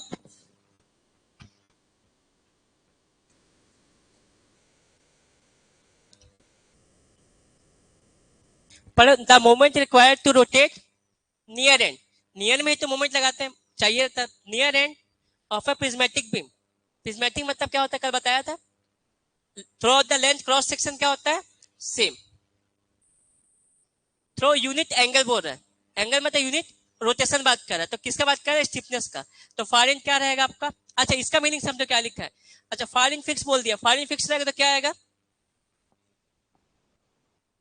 4 EI/, विदाउट ट्रांसलेशन का मतलब क्या होता है, उसमें जो भी हॉरिजॉन्टल वर्टिकल डिफ्लेक्शन है उसको क्या करके चलते अपन नेगलेक्ट। कल लिखवाया था मोमेंट डिस्ट्रीब्यूशन मेथड में, उस मेथड के बारे में लिखाया था, 7 पॉइंट लिखवाया था, 7 पॉइंट लिखवाया था ना। क्या क्या पॉइंट था, क्या क्या पॉइंट था। पहला पॉइंट क्या था, हार्डी क्रॉस दिया था। दूसरा पॉइंट क्या था, कौन सा मेथड है डिस्प्लेसमेंट मेथड। तीसरा पॉइंट क्या था, किसके लिए सुटेबल है इनडेटरमिनेट बीम के लिए। चौथा क्या था, एक्सियल फोर्स, उसकी वजह से जो भी क्या आ रहा है डिफॉर्मेशन उसको क्या किए थे अपन नेगलेक्ट, सिर्फ रोटेशन को मान के चले थे। और पांचवा क्या था, कौन सा मेथड बोलते हैं रिलैक्सेशन मेथड और इटरेशन मेथड बोलते हैं। एक पॉइंट और था, 7 पॉइंट लिखवाया था। तो वही है, विदाउट ट्रांसलेशन का मतलब क्या हुआ, डिफ्लेक्शन हॉरिजॉन्टल पे और वर्टिकल पे, उसको वो क्या है जीरो है, सिर्फ क्या आ रहा है रोटेशन क्या था, उसकी वजह से 4 EI/L ये पढ़ चुके अपन। ठीक है,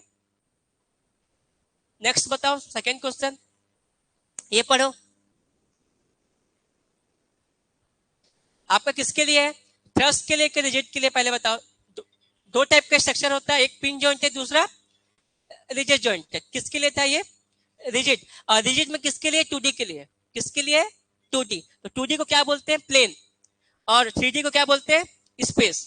तो इस क्या होगा इसका आंसर सेकेंड क्या होगा, रिजिड फ्रेम लिखा है, स्पेस के लिए नहीं होगा, 3D के लिए नहीं होगा, ठीक है। ये बताओ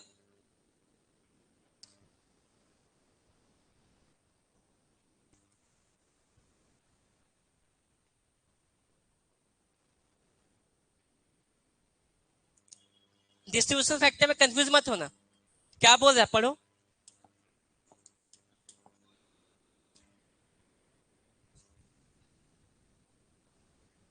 क्या बोल रहा है, रेशियो ऑफ मोमेंट, अच्छे से पढ़ो, देखो डाउट मत हो, पढ़ो क्वेश्चन को अच्छा से पढ़ो, क्या होगा। मोमेंट डिस्ट्रीब्यूशन मेथड में क्या बोल रहा है, रेशियो ऑफ किसका बात कर रहा है,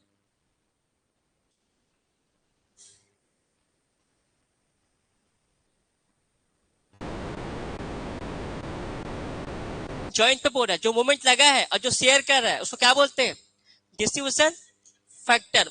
ये नहीं बोला जाता है, क्या बोलते आप लोग, क्या बोल रहे थे, कैरियर तो अलग होता है ना, अप्लाइड की वजह से डेवलप होता है, उसको बोला जाता है, ठीक है। तो क्या होगा इसका आंसर, डिस्ट्रीब्यूशन फैक्टर, ठीक है। देखो डिस्ट्रीब्यूशन फैक्टर अभी अपन पढ़े ना, जॉइंट पे मोमेंट लगा है, अब उस जॉइंट पे मोमेंट लगा है तो मोमेंट कितना शेयर होगा उस जॉइंट पे, कैसे डिपेंड करेगा, जो एक मेंबर में मोमेंट जा रहा है और उस जॉइंट पे आ रहा है, उसके रेशियो क्या बोलते हैं अपन, सेम। उस स्टिफनेस एक मेंबर का अपॉन उस जॉइंट पे सबका स्टिफनेस, स्टिफनेस किस पे डिपेंड करेगा, मोमेंट पे, उस जॉइंट पे मोमेंट लगा है, कैसे पता चलेगा उसमें मोमेंट कितना जाएगा, उस एक मेंबर पे मोमेंट कैसा जाएगा, उस जॉइंट पे कितना मोमेंट आ रहा है, उसी की बात कर रहा है। कोई एक क्या यहाँ पे पढ़ो क्या लिखा है, moment share by a member, एक मेंबर जो मोमेंट शेयर कर रहा है अपॉन उस जॉइंट पे जो मोमेंट आ रहा है, जैसे अभी अपन पढ़े, इधर देखो कहाँ गया,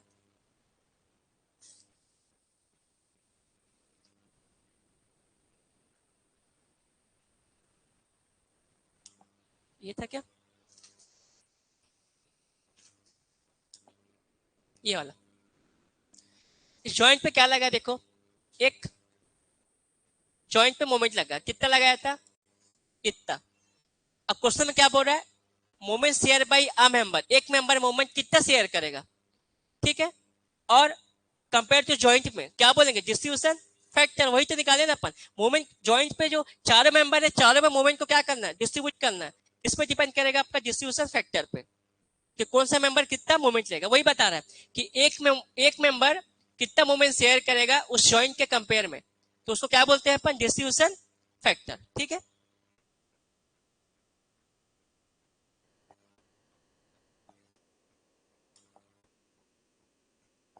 देखो वही लिखा है, moment share by a member to applied moment at joint में कितना मोमेंट लगा है, ठीक है। इसका बताओ,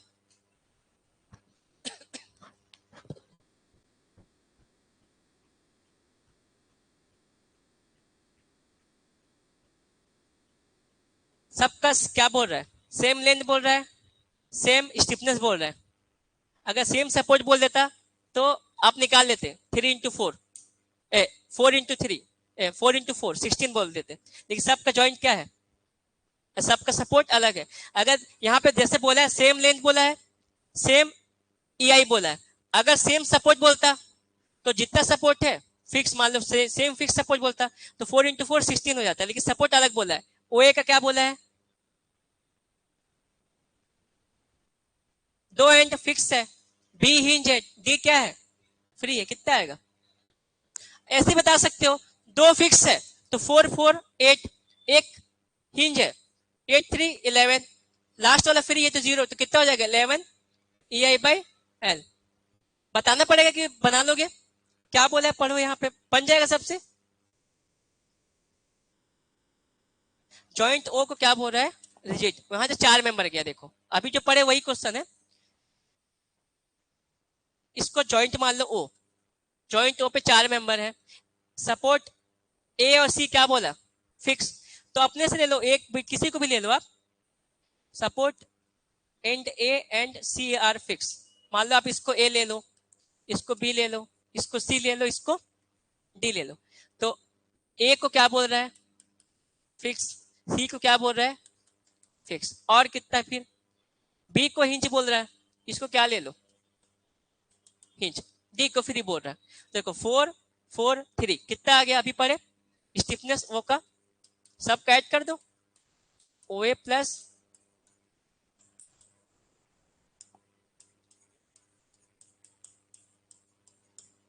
कितना आ जाएगा 11 ई आई बाई एल, क्योंकि सबका लेंथ ई आई क्या है सेम है, ठीक है बन जाएगा।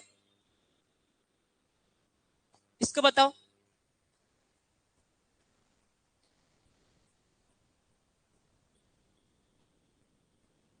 कितना होगा, हर एक जॉइंट में कितना होगा आपका 1 होगा, ठीक है तो आंसर क्या हो जाएगा आपका 1।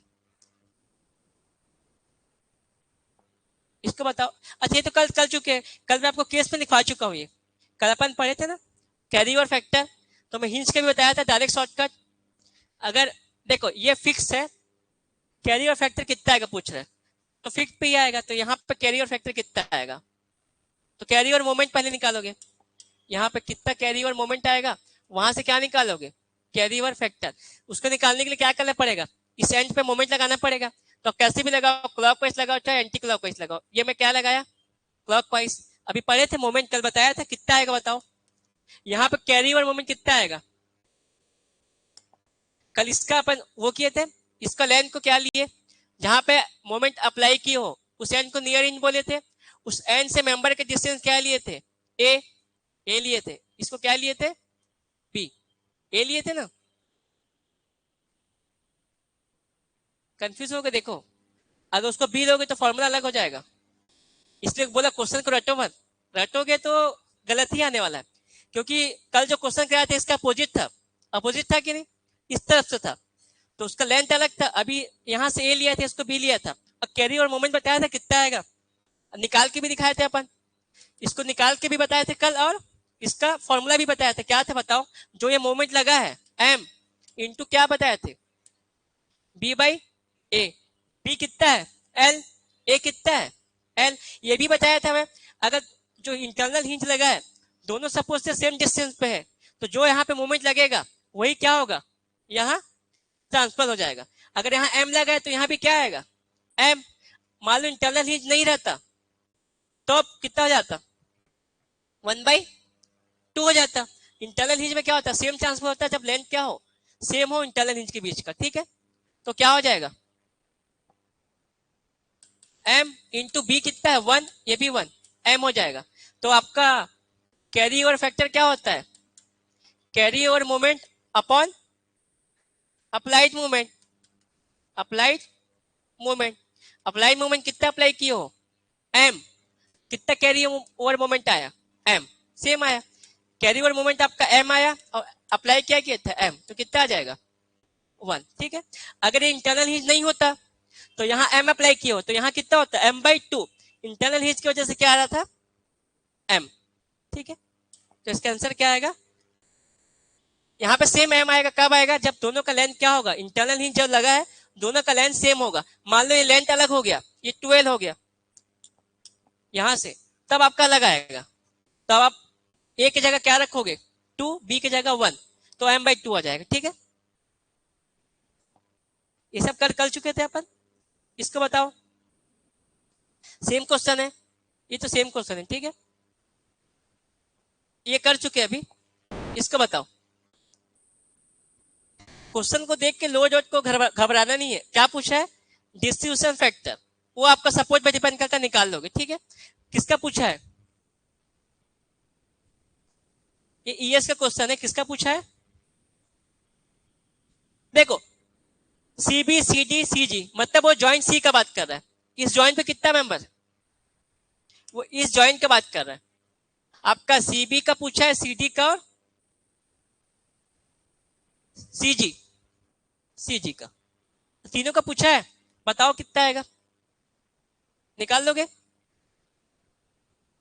सबसे पहले क्वेश्चन को देख के बताना कि किस जॉइंट का पूछा है, सब कहां से स्टार्ट हो रहा है सी से, तो किस जॉइंट का पूछा है सी से, तो सबसे पहले प्रोसीजर क्या है, क्या लिखोगे यहाँ आप जॉइंट, जॉइंट किसका बात कर रहा है सी का, अब उस जॉइंट पे देखना कितना मेंबर कनेक्टेड है, अभी ऐसा नहीं है देखो मान लो आपका पूछता सीजे का नहीं पूछता, क्वेश्चन को समझो पहले ठीक है, डाउट नहीं आएगा कभी, सिर्फ पूछता सीबी और सीडी का बताओ, इसका नहीं पूछता, तो ऐसा नहीं है कि आप जब सी लिखे हो तो मेंबर 2 ही लिखोगे, उस ज्वाइंट पे जितना मेंबर है सबको निकालना है, ठीक है।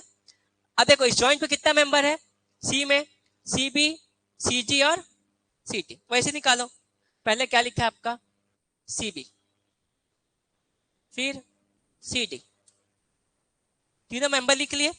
अब सबका आपको क्या लिखना है, स्टिफनेस। अपन मेंबर लिखे, सबका क्या निकालो, स्टिफनेस। अब बताओ ये है, अब ये देखो ये रिजिड जॉइंट होगा क्योंकि आगे भी क्या सपोर्ट है, तो क्या हो जाएगा, ये फिक्स हो जाएगा। हमेशा रिजिड को क्या लेके चलोगे, फिक्स। इसको क्या लेके चलोगे, रिजिड जॉइंट को फिक्स, आगे क्या सपोर्ट है, तो क्या हो जाएगा 4EI/L। तो यहां से सीबी मेंबर का क्या आएगा 4, सबका EI सेम है क्या, EI कांस्टेंट है। लेंथ कितना है ये, देखो 8 मीटर, यहां से यहां का लेंथ 8 मीटर है, तो 4EI क्या लिखूंगा मैं, 8।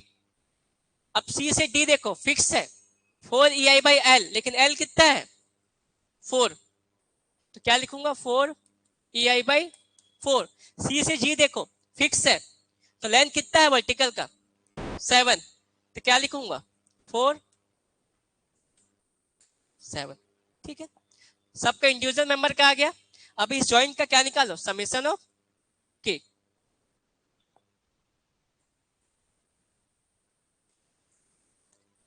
कितना रहेगा बताओ, क्या करोगे 4/8 को क्या लिखोगे 1/2।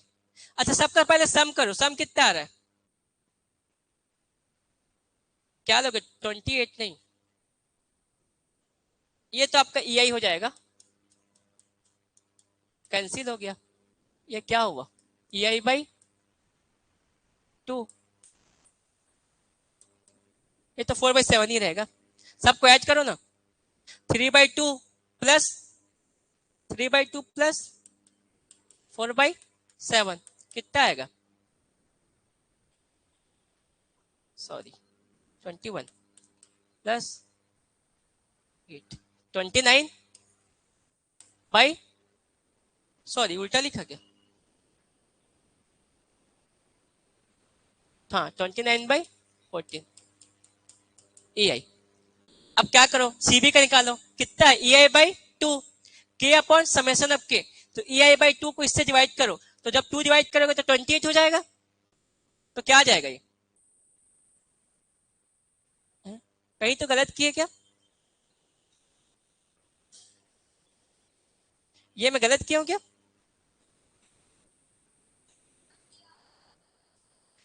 नहीं एक से ज्यादा नहीं आ सकता ना, एक से ज्यादा आ सकता है क्या, तो कहीं गलत हुआ है, देखो कहां गलत हुआ है,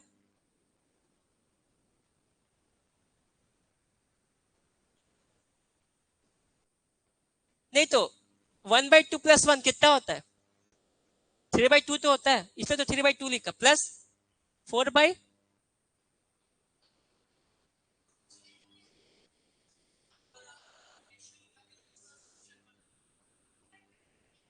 हाँ ठीक ठीक, ये 14 ऊपर जाएगा 14/29।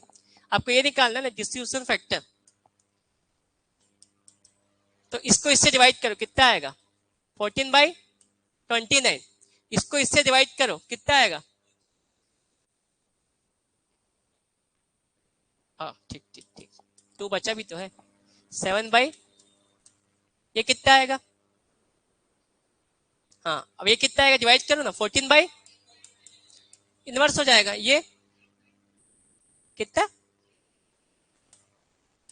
सबका आया देखो चेक करो एक बार। देखो कैलकुलेशन मेरा थोड़ा सा वीक है, तो आप लोग थोड़ा ध्यान देना, कैलकुलेशन डिवाइड कैसे करना है, ठीक है डिवाइड कर लेना, कैलकुलेशन मेरा थोड़ा वीक है, तो कितना आएगा बताओ, कौन सा आंसर आ रहा है,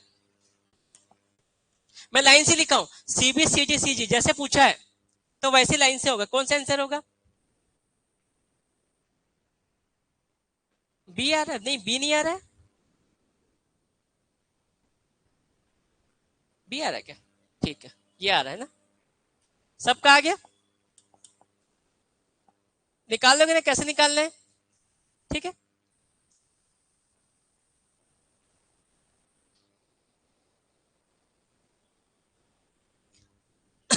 हाँ ऐसे भी कर सकते हो, लेकिन सभी का तो वन ही आ रहा है, किसको चेक करोगे आप? सबको चेक करो, सबका वन आएगा। डिस्ट्रीब्यूशन फैक्टर जॉइंट का वन होता है। अगर ऑप्शन के थ्रू जाओगे भी आप, मान लो कैलकुलेशन नहीं करना है, ऑप्शन के थ्रू जाओगे भी तो सभी का वन ही आ रहा है, क्योंकि ये से क्वेश्चन ऐसे ही रहता है। ठीक है, स्टेज का भले अलग आएगा, सबको सम करो, देखो ये भी वन आएगा, ये भी वन, सब वन आएगा। तो आप ऑप्शन के थ्रू नहीं बना सकते। ठीक है,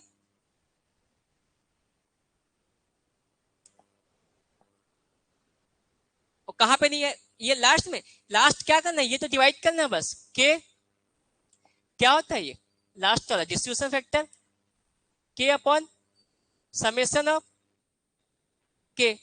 तो इस सीबी मेंबर का के कितना है, ई आई बाई टू। समेशन ऑफ के क्या है, ये, इसको इससे डिवाइड करना है बस। ठीक है, देखो क्या किया यहाँ पे, इसका बता रहा हूं, सीबी का। ठीक है, सीबी का के बाई समेशन ऑफ के। तो के का सीबी, सीबी का के कितना है, ई आई बाई टू। इसका के टोटल समेशन कितना है, 29/14 ई आई। अब देखो ई आई से ई आई कैंसिल, 14 ऊपर जाएगा, 2 नीचे आएगा, और 29, 2 से कितना बार में जाएगा, 7, तो 7 बाई क्या है, 29। ठीक है, अब देखो लेकिन ऑप्शन के थ्रू जाओगे तो ये भी याद रखो, अगर मान लो आपको इसका नहीं पूछा है, मान लो आपका सिर्फ सिर्फ ये दोनों का पूछा है, सीबी और सीडी का, सिर्फ किसका पूछा है, सीबी और सीडी का। तो ऐसा नहीं है कि आप लोग ज्वाइंट लिखोगे तो जिस मेंबर का पूछा है वही लिखना है, उस ज्वाइंट पे जितना मेंबर है सबको आपको लिखना है। ये नहीं कि क्वेश्चन में 2 पूछा है लेकिन 3 मेंबर कनेक्ट है तो तीसरा को लिखेंगे नहीं, अपन तीनों को लिखना है, फिर लास्ट में जिसका जिसका पूछा है उसको आपको आंसर टिक कर देना है। ठीक है, इसका बताओ।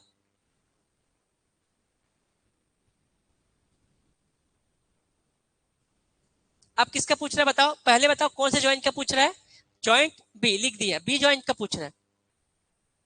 ये क्या प्रैक्टिस रहेगा तो आप लोग बिना कैलकुलेशन करे भी बता सकते हो, इजी। ठीक है, छोटा छोटा क्वेश्चन आता है, बन जाएगा। कितना आएगा बताओ,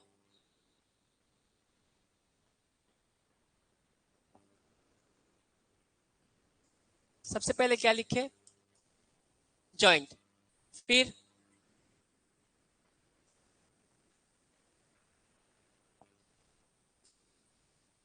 फिर के, फिर ऐसे निकालना है। किस जॉइंट के बाद किया देखो, बी का, बी में कितने मेंबर है, 2। पहले जॉइंट लिखो बी, कितने मेंबर है, 2। एक क्या है, बी सी, दूसरा क्या है, पी ए। रिजिड जॉइंट को भी हमेशा क्या लेके चलना है, फिक्स। तो 4 EI/L 4 EI/L। अब आपको EI को देखना है, जब आप BC को देखोगे तो EI कितना दिया है, 2। तो अपना मेन क्या है, 4 होता है, 4, लेकिन EI की जगह क्या लेना है, 2 EI। इसका EI 2 दिया है, लेंथ कितना दिया है, 8, तो यहाँ 8 रखोगे। अब B से A आओ, फिक्स के लिए EI कितना दिया है आपका, EI दिया, लेंथ कितना दिया है, 6, तो क्या हो जाएगा, 4 EI/6। दोनों को सम करो, ऊपर का 1 + 2/3, 5/3 आएगा क्या, 1 + 2/3, 5/3 EI। ये समेशन आ गया आपका, दोनों को ऐड करोगे समेशन आ जाएगा। अब इससे से डिवाइड करो तो इसका अपोजिट कितना हो जाएगा, 3/5। अब ये कितना होगा, जब ये 3/5 है तो ये 2/5 होगा, क्योंकि दोनों का सम क्या होना चाहिए, 1। निकाल लोगे तो आंसर क्या आएगा, 3/5 मतलब 0.6, 2/5 मतलब 0.4, तो 0.6 और 0.4। ठीक है, ये कितना होगा, 0.6, 0.4। ठीक है, तो BC कितना है, 0.4, BA कितना है, 0.4, 0.6 बन जाएगा। निकाल लोगे कि बताना पड़ेगा, ये ऑनलाइन बताओ, बन जाएगा, बन जाएगा ना। ठीक है, इसका बताओ।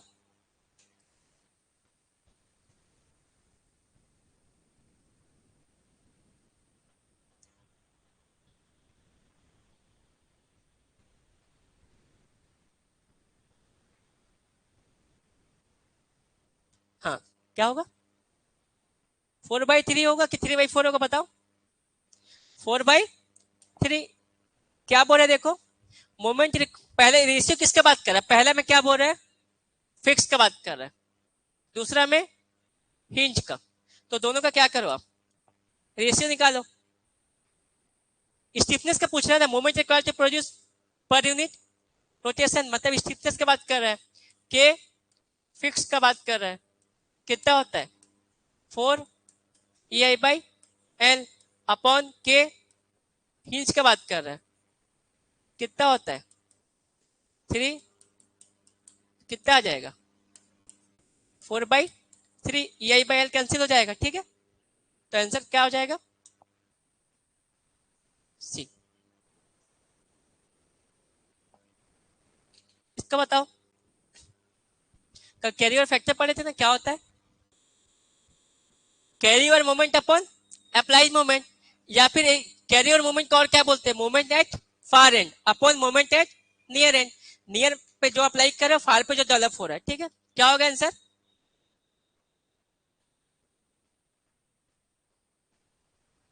सबका आएगा भी।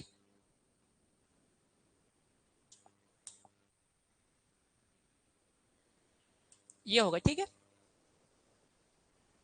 कल पढ़े थे ना अपन कैरी और फैक्टर, कैरी और मोमेंट अपॉन अप्लाइड मोमेंट। इसी को और किस टर्म में पढ़े थे? मोमेंट एट फार एंड, उसी को क्या बोलते हैं? कैरी और मोमेंट अपॉन मोमेंट एट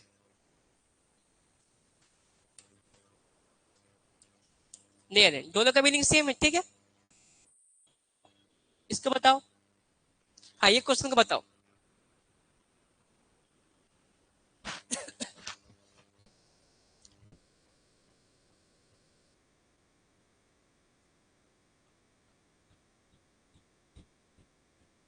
यहां पे मोमेंट पूछ रहा है,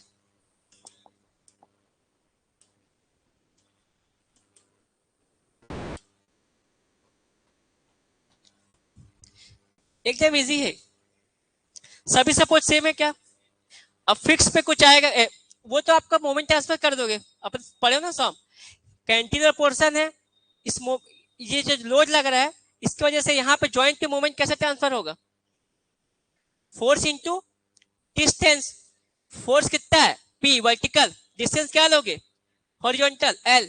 तो क्या हो जाएगा? P into L. कैसा मोमेंट आ जाएगा? क्लॉकवाइज आएगा कि एंटी क्लॉकवाइज आएगा? क्लॉकवाइज। कितना आएगा? P इंटू एल आएगा ना। ये P है, ये L है। अब मोमेंट क्या हो गया यहाँ? ट्रांसफर। अब ये एंड, ये वाला क्या हो गया? कैंसिल हो गया। अब मोमेंट को अपन क्या कर दिए यहाँ? ट्रांसफर।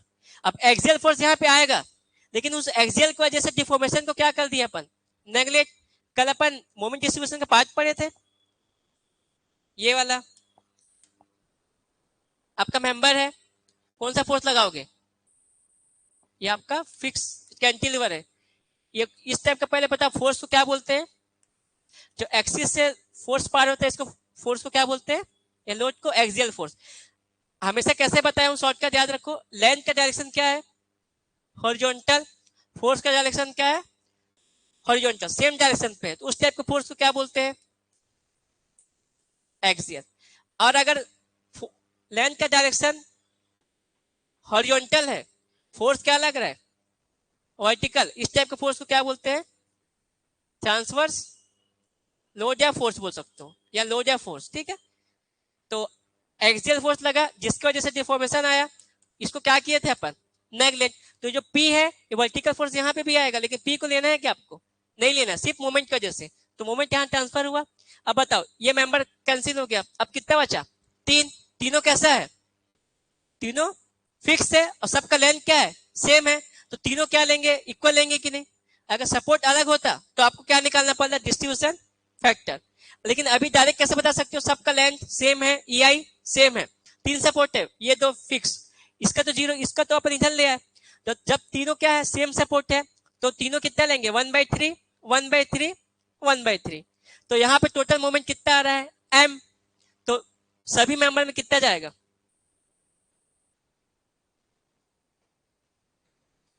सब में कितना जाएगा? और ए पे मोमेंट कितना आएगा? हाँ, कितना आएगा? PL/6। आंसर क्या होगा? PL/6। अब बता रहा हूं कैसे आएगा आंसर, ठीक है? PL/6 कैसे आएगा अब देखो, किसको किसको समझ में आया PL/6 आएगा?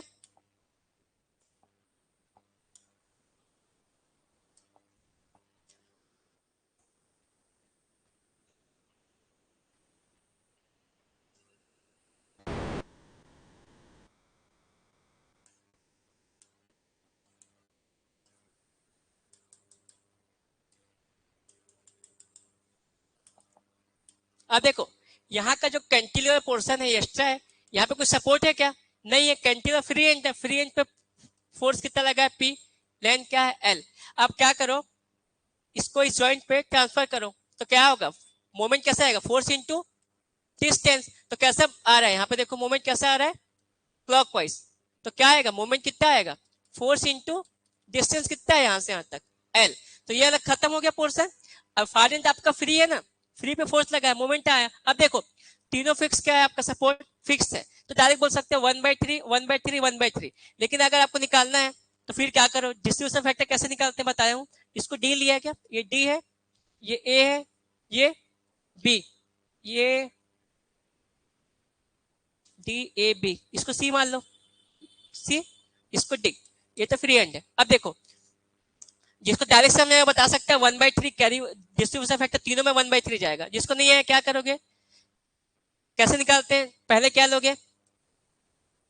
जॉइंट, फिर मेंबर, फिर उसका स्टिफनेस, फिर समेशन ऑफ स्टिफनेस, फिर डिस्ट्रीब्यूशन फैक्टर। ये निकालना पड़ेगा। अब देखो जॉइंट क्या है? डी। ये तो फ्री एंड है, इसका तो जीरो होगा स्टिफनेस, इसको छोड़ दो। ये आपका मोमेंट जो लगा, कितना मेंबर अभी लोगे? DA, DB, DC, और इसको आप F मान लो, DF, ठीक है?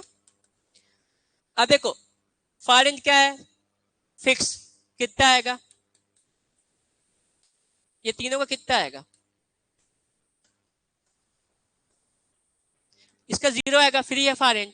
सबको ऐड करो, कितना आएगा? 4/12, 1/3, 1/3, 1/3। अगर सबका लेंथ सेम है, सेम सपोर्ट है, तो सब इक्वल लेंगे, ठीक है? अब देखो ये जो 1/3 गया, वो डिस्ट्रीब्यूशन फैक्टर यहां से यहां तक गया। अब मैं इसका फ्री बॉडी डायग्राम बना रहा हूँ। डी ए का पूछा आपका निकालना, तो यहाँ पे बना रहा हूँ, ठीक है? ये देखो,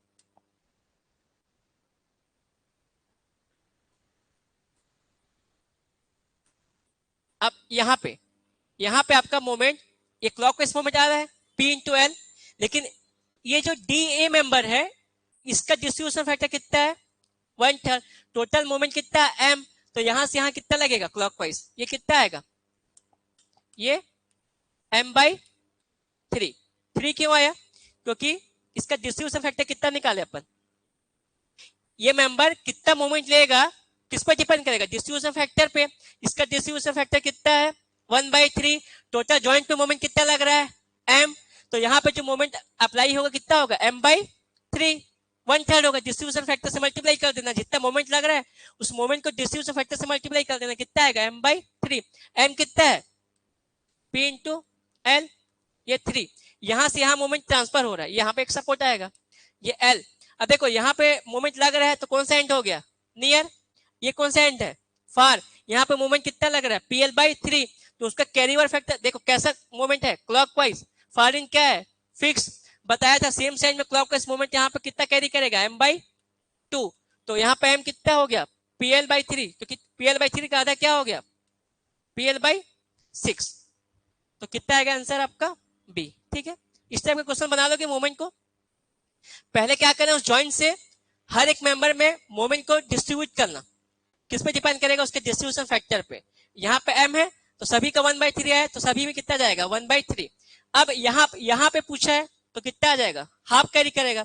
मान लो आपका पूछता है, मान लो ये सपोर्ट आपका, सपोज करो ये सपोर्ट होता hinge.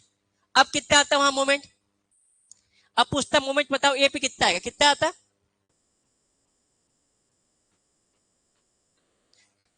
Hinge hinge moment carry करता है क्या? हिंज पे मोमेंट क्या हो जाता? जीरो। अगर ये एंड हिंज होता तो आपको कैलकुलेशन करना नहीं पड़ता, डायरेक्ट बताते हिंज पे मोमेंट आता है क्या, तो जीरो हो जाता। लेकिन वो फिक्स है, तो फिक्स पे आपका क्या आएगा? मोमेंट। और कितना आएगा? हाफ कैरी करेगा।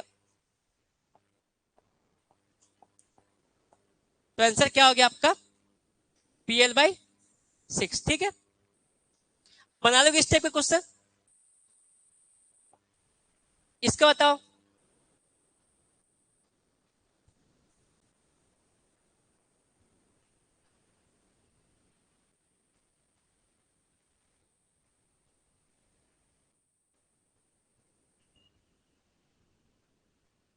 हाँ, आप तो देख के बता सकते हो आप। यहाँ यहाँ पे 4, यहाँ पे 4, यहाँ पे 3, यहाँ पे 0, कितना हो गया? 11 EI/L। ठीक है, ये तो इसका तो जीरो होगा ना, तो लेंथ से मतलब ही नहीं है। अगर ये लेंथ अलग होता, ये लेंथ अलग होता, ये लेंथ अलग, तब आपको निकालना पड़ता, तब 4A डिवाइड करना पड़ता है L से। ठीक है, अभी सबका लेंथ L है, क्योंकि इस वाले का L/2 है, लेकिन ये क्या होगा? फ्री एंड है जो जीरो होगा। तो क्या होगा आंसर? इसको बताना नहीं पड़ेगा, बना लोगे ना इस वाले को। ठीक है, एक लास्ट बचा है आज का। अच्छा, ये तो कर चुके, देखो कल मैं इधर से बताया था, एक बार इधर से आया था, एक बार उस साइड से। इसका तो देखो दोनों का लेंथ क्या है? सेम। तो डिस्ट्रीब्यूशन फैक्टर कितना? कैरियर मोमेंट कितना होगा? 1। जितना आप यहाँ अप्लाई करोगे, मान लो यहाँ अप्लाई किया 10 किलो न्यूटन मीटर का मोमेंट, सेम साइड में यहाँ पे कितना डेवलप होगा? 10 किलो न्यूटन मीटर। यहाँ पे हिंज है, हिंज नहीं होता तो 5 होता। यहाँ पे सेम कब हुआ, क्यों हुआ? क्योंकि ये जो आपका ए और बी का जो लेंथ है, ये क्या है? सेम है, एल एल। अलग होता तो अलग आता, सेम है इसलिए क्या होगा? जितना यहाँ होगा उतना ही यहाँ। तो कैरियर फैक्टर क्या होगा? जितना मोमेंट आपका डेवलप हुआ और जितना मोमेंट अप्लाई किया, उस रेशियो को क्या बोलते हैं? Carry over factor. तो वहां से आपका क्या आ जाता है? ये 1। ये कल भी कर चुके थे अपन, आज भी किए क्वेश्चन। ठीक है, बन जाएगा। ठीक है, इसके आगे कल करेंगे अपन।